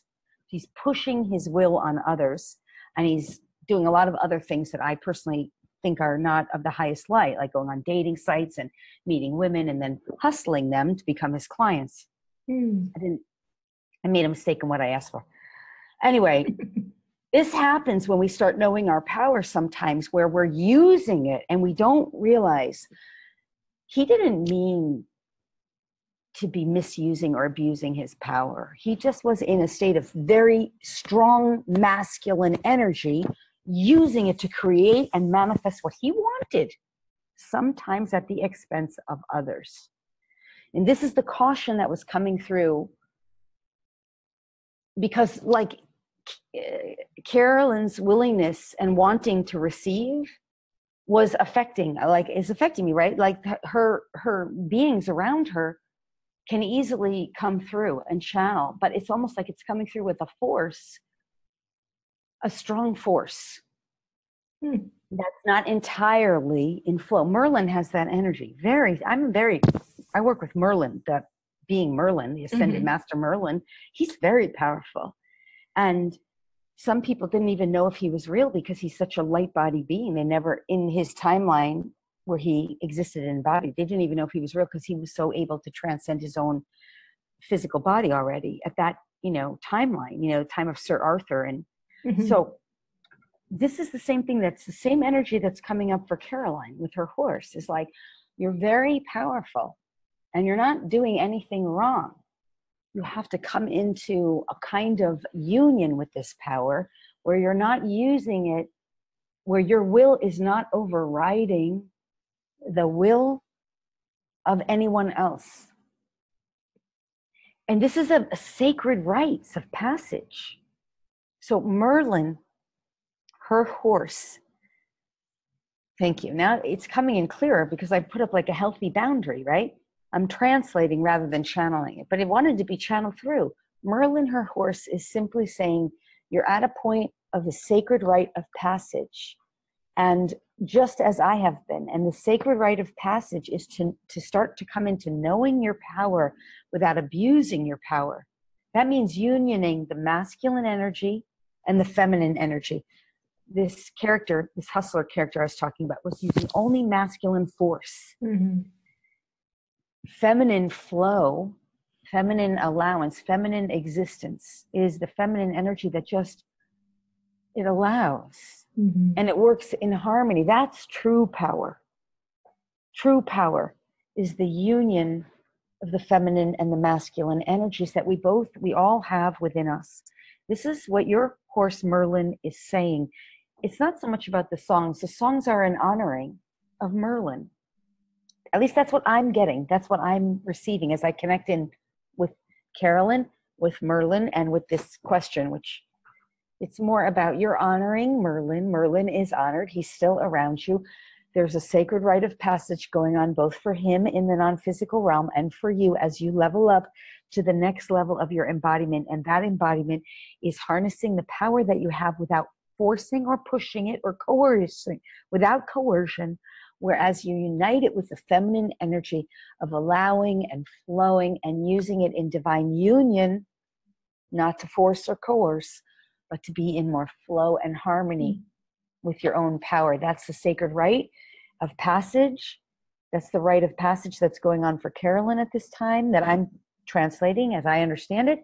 And that is the rite of passage that Merlin is facilitating with through his embodiment, non-embodiment on the other side, so to speak. Okay, that's my translation. I hope this is helping. And I think that's a message for everybody, not just for Caroline. It's also, it's a message for all of us. It's not just about the doing, pushing, but also in the receiving and the allowing and finding that balance with the two, to create. Yes. Right? I'm sorry. I got distracted because I think, is this Carolina with the, No. Okay. I didn't know if that was the same person's face. I had never seen her face. I don't know what she looks like. So I was just curious. Yeah, she's at work, so she's not on video. Okay. Yeah. No, but I'm glad that we asked that question, because it is relevant when sometimes we're just pushing, and not really receiving and allowing it to flow, to be in that flow, you know? Yes. And we, you know, as we're awakening, this is one of my core teachings in my psychic development class. And I know this stuff is in sacred membership. You want to be a healthy way, because, you know, there's a lot of like psychics and intuitives and animal communicators and spiritual people waking up to our gifts. And we don't realize about intruding on someone else's space. I've had people intrude on my space energetically, sometimes with very good intention, and other times because of their own need to feel whatever they needed, superior, or maybe they needed knowledge, they needed to know something, or people sometimes just out of love, they want to send energy. I'm a big boundary person. And even though I have so much water sign, and water is like flow and feminine energy. But yeah, I mean, Sagittarius is a fire sign. That's not always a healthy boundary sign, but you know, earth signs are healthy boundaries. Typically, they typically have healthy boundaries. The key is to understand that we don't get to intrude on someone else's space just because we suddenly can have the ability to send love or send healing or psychically read them. We have to be very respectful and honoring of someone else's own personal space. And I don't know if that directly applies to Carolyn and Merlin directly, but that's an aspect of what's come through from that question. It's us all learning to use this newfound power, these newfound gifts and abilities, without harming someone else, without intruding on their space, without psychically invading their space, without reading them. And even like one of my best friends, he used to always send me love all the time. I love him. But I have taught him, you ask me permission before you send me love, because I love my energy. I love my own energy, my own energetic space. But you can only get to know your own energetic frequency by working and playing with energy, feeling different things, you know, sensing when you're most at peace, when you're feeling the best. That's a process too, to know your own energy. And over the years of knowing him, I would know when he was sending me love. And it always felt good, but it wasn't my energy. I love my energetic vibration. When I'm in my own energetic space, I'm in peace, I'm in love, I'm happiness, I feel good, I feel perfect, perfectly, divinely aligned. It's my energy, no one's intruding. So even though I love that he sends me love, I actually love my own space better. So sometimes I don't want his love. And we don't even know that. We're walking around thinking we should be sending love to everybody. That's what light workers do. But no, that's not what we need. I will say this, though. Please send the government integrity. You want to get in the alignment with the energy of integrity? Send them integrity. You want to send peace to an area of the planet where there's no peace? Send peace to an area. That's fine. But if you're working with one individual person, don't start sending them stuff unless you ask for consent first. And I don't send anything until somebody asks me. I don't either. You know, I mean, like my family, my sister, it's like until they ask me, I'm not sending anything. I always say, if they don't ask, it's none of my NYOB, none of your business, none of my business. Yeah. That said, I do know as a light worker and a starseed, there's things we do for the collective. You want to do something for a group, for a collective? Okay, you're part of that collective. You can work with collectives. That's a group consensus. There's things we can do for collectives, but so I know people are asking for a group process to close when, and it's like we've gone way beyond time, and I'm like, I'm like, we did not do a process today. We didn't. No, so maybe we can do a short one, but wow, look at all these. So many comments. I didn't even realize how much time we were going, because I just love doing this. And I love talking with you, You know why I love it so much? Because I feel like you're just so easy, and you're so, you know what I mean? Like I like easy, like not Me easy. too. I like ease, and that's why I have, like a couple of months ago, I said, no, these shows are too long. I can't do it. I can't sit in this chair for that long. It's like I'm uncomfortable. It's like blah blah blah. So it's like no, but yeah. You're so easy. I just flow with you so much. All right, should we do what kind of quick last minute process could we do? Yes. We just have source. What for this particular group would be for the highest and greatest of all, which would serve in the highest and best ways. That could be quick and fast and easy in terms of linear time. Okay, good. We'll just do one quick sweep. So any and all, this is what we're going to do. Okay, I've got it. Thank you. It's already started. So for everyone who wants to participate, if you want, you just start breathing in through your nose, even in delayed playback, this is fine. Comfortable breaths in through your nose, down into your belly. Big, full breaths. Fill up the body with breath of oxygen. Remember that indeed it is true that the highest frequencies of energy are available to us right now. Highest, lightest, clearest, purest frequencies. And those are frequencies that vibrate with peace, love, joy. So breathe some peace, love, and joy. They're everywhere. Breathe them into your body.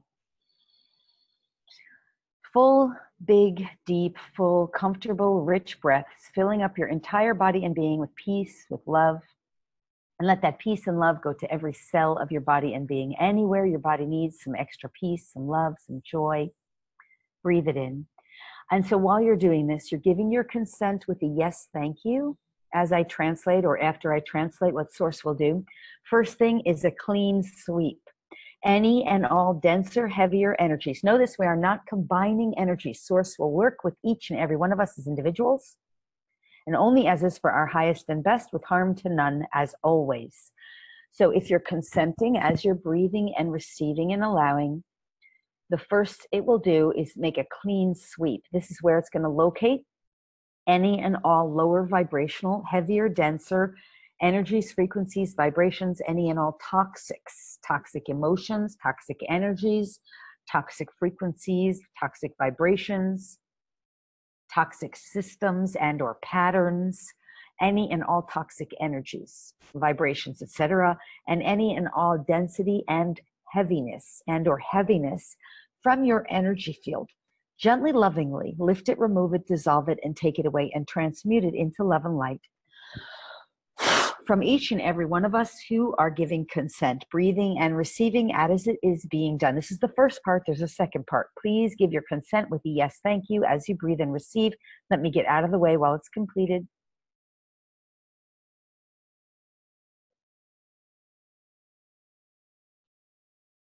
Ready to go. Ready to go. You're just noticing whatever you notice is fine. Taking it away, transmuting it into love and light, returning it to source, the original source of creation, to be forever transformed into love and light once again.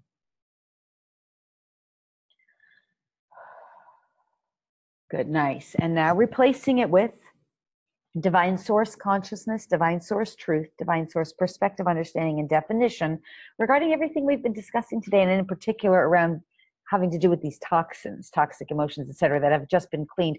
So expanded consciousness, truth, point of view, perspective, understanding, and definition within from divine source. Like divine source consciousness will now be instilled within you, within every cell of your body and being, regarding that which has been removed. So you have clarity, you have perspective, understanding, and definition, you have truth, you have alignment with source. If you're willing to receive this, your truth, your point of view, your perspective, understanding, and definition will be brought into alignment with divine source as it relates to this healing we're doing now. Breathe and receive. Give your consent. Let me get out of the way.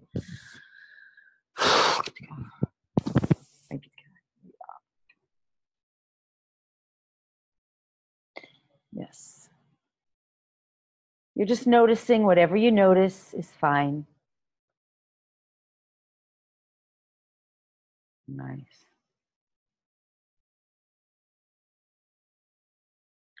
A little more.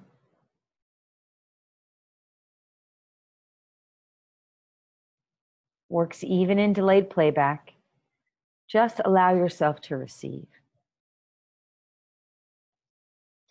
Nice. Fully integrating now. You know, this team is wanting to go on, of course. Let's just open the heart centered of all beings involved, opening and expanding even more the heart center of each and every individual participating. This allows us to operate from our new operating center. 3D operating center is the left analytical brain. 5D operating center is the heart, which also incorporates the left and the right brain, like left and right hemispheres. Source and the benevolence involved are angels here now gathered as well. Mother Mary, Kuan Yin, and gathered as well. Many benevolence. Okay, so we're just going to open the heart center for this last part. So if you're willing to receive, breathe into the heart. Drop your consciousness into your heart center, the core of your own heart. Just drop every part of your awareness into your heart as deep as you can. If you think you don't know how, just keep pretending as if you do, and just do it as if you do know. Allow it.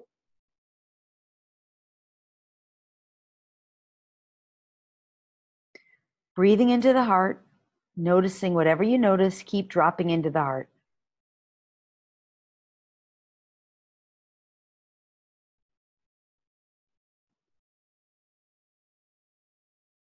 A little more. Nice.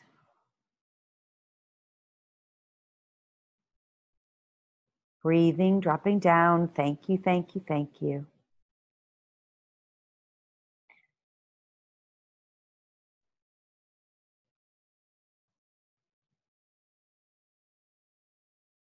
Nice. Good. Nice. Good. Okay. Now, whenever you're ready, you could just open your eyes. You're going to feel a little lightheaded if your eyes were closed.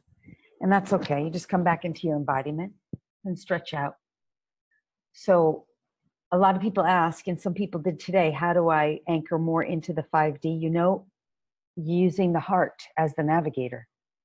Humans don't really know how to do that. I remember, I know we're finishing. Let me just say, a few years ago, not a few years ago, many years ago, like 10 years ago, I was in Maui, and more than 10 years ago then, I don't know, when I was in Maui, one of my teachers came to me and said, your heart center's still closed. And I thought, what do you mean my heart center's still closed? I'm so open. I've done so much healing. You know, I got my Reiki. And I couldn't believe that she was telling me that. And she did a heart center activation. After that, I got it. I really realized it's very different operating from the heart center, letting the heart navigate. Yeah. So that is part of your brain. Doesn't try to figure things out. You just still use your brain, but you're not figuring things out anymore. That's 5D. Yeah. So, okay, I hope that was helpful. It was just a small one. Oh, no, small one, but a big one. Yeah, thank you. And I'm sure some of you, if you were watching, I was yawning like crazy. Yeah, that's this energy. Yeah, it is energy shifting. And we do get tired when we go into that state because we relax. Yeah. We relax. Yeah. So how are you all doing? Good?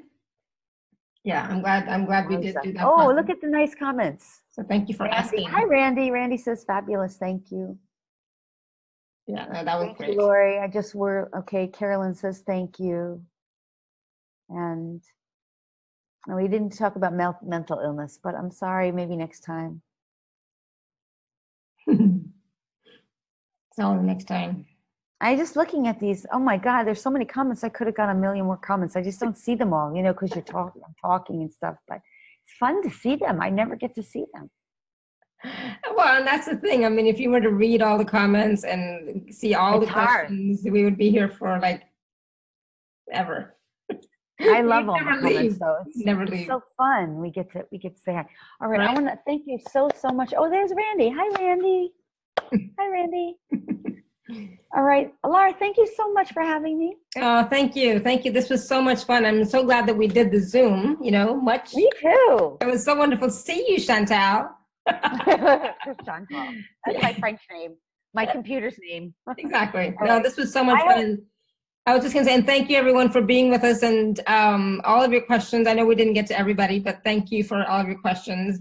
And please, and I hope people will love the membership. Yes, look at the membership, because look at the membership site. Trying to find the link again. Oh yeah, lorispagna.com/membership, and be sure to use the code so that you can get at a discounted price. Awaken to Happiness Now. I'll send it in the email as well. And you'll get the link so you can watch this again if you want on YouTube. It'll be on YouTube. You can watch it again, or you can also listen to the podcast if you want to just listen. You can. I'll have that all in the email that will come out. And I just want to tell you guys all, after this, I'm going swimming in my pool. Yay! Have a great time. All right, thank you, everyone. Have a great day, afternoon, evening. Until next time, continue to live your life filled with joy, peace, love, abundance, and happiness. Bye for now. Sending you all much love and blessings always. Bye for now. Yeah, happy swimming.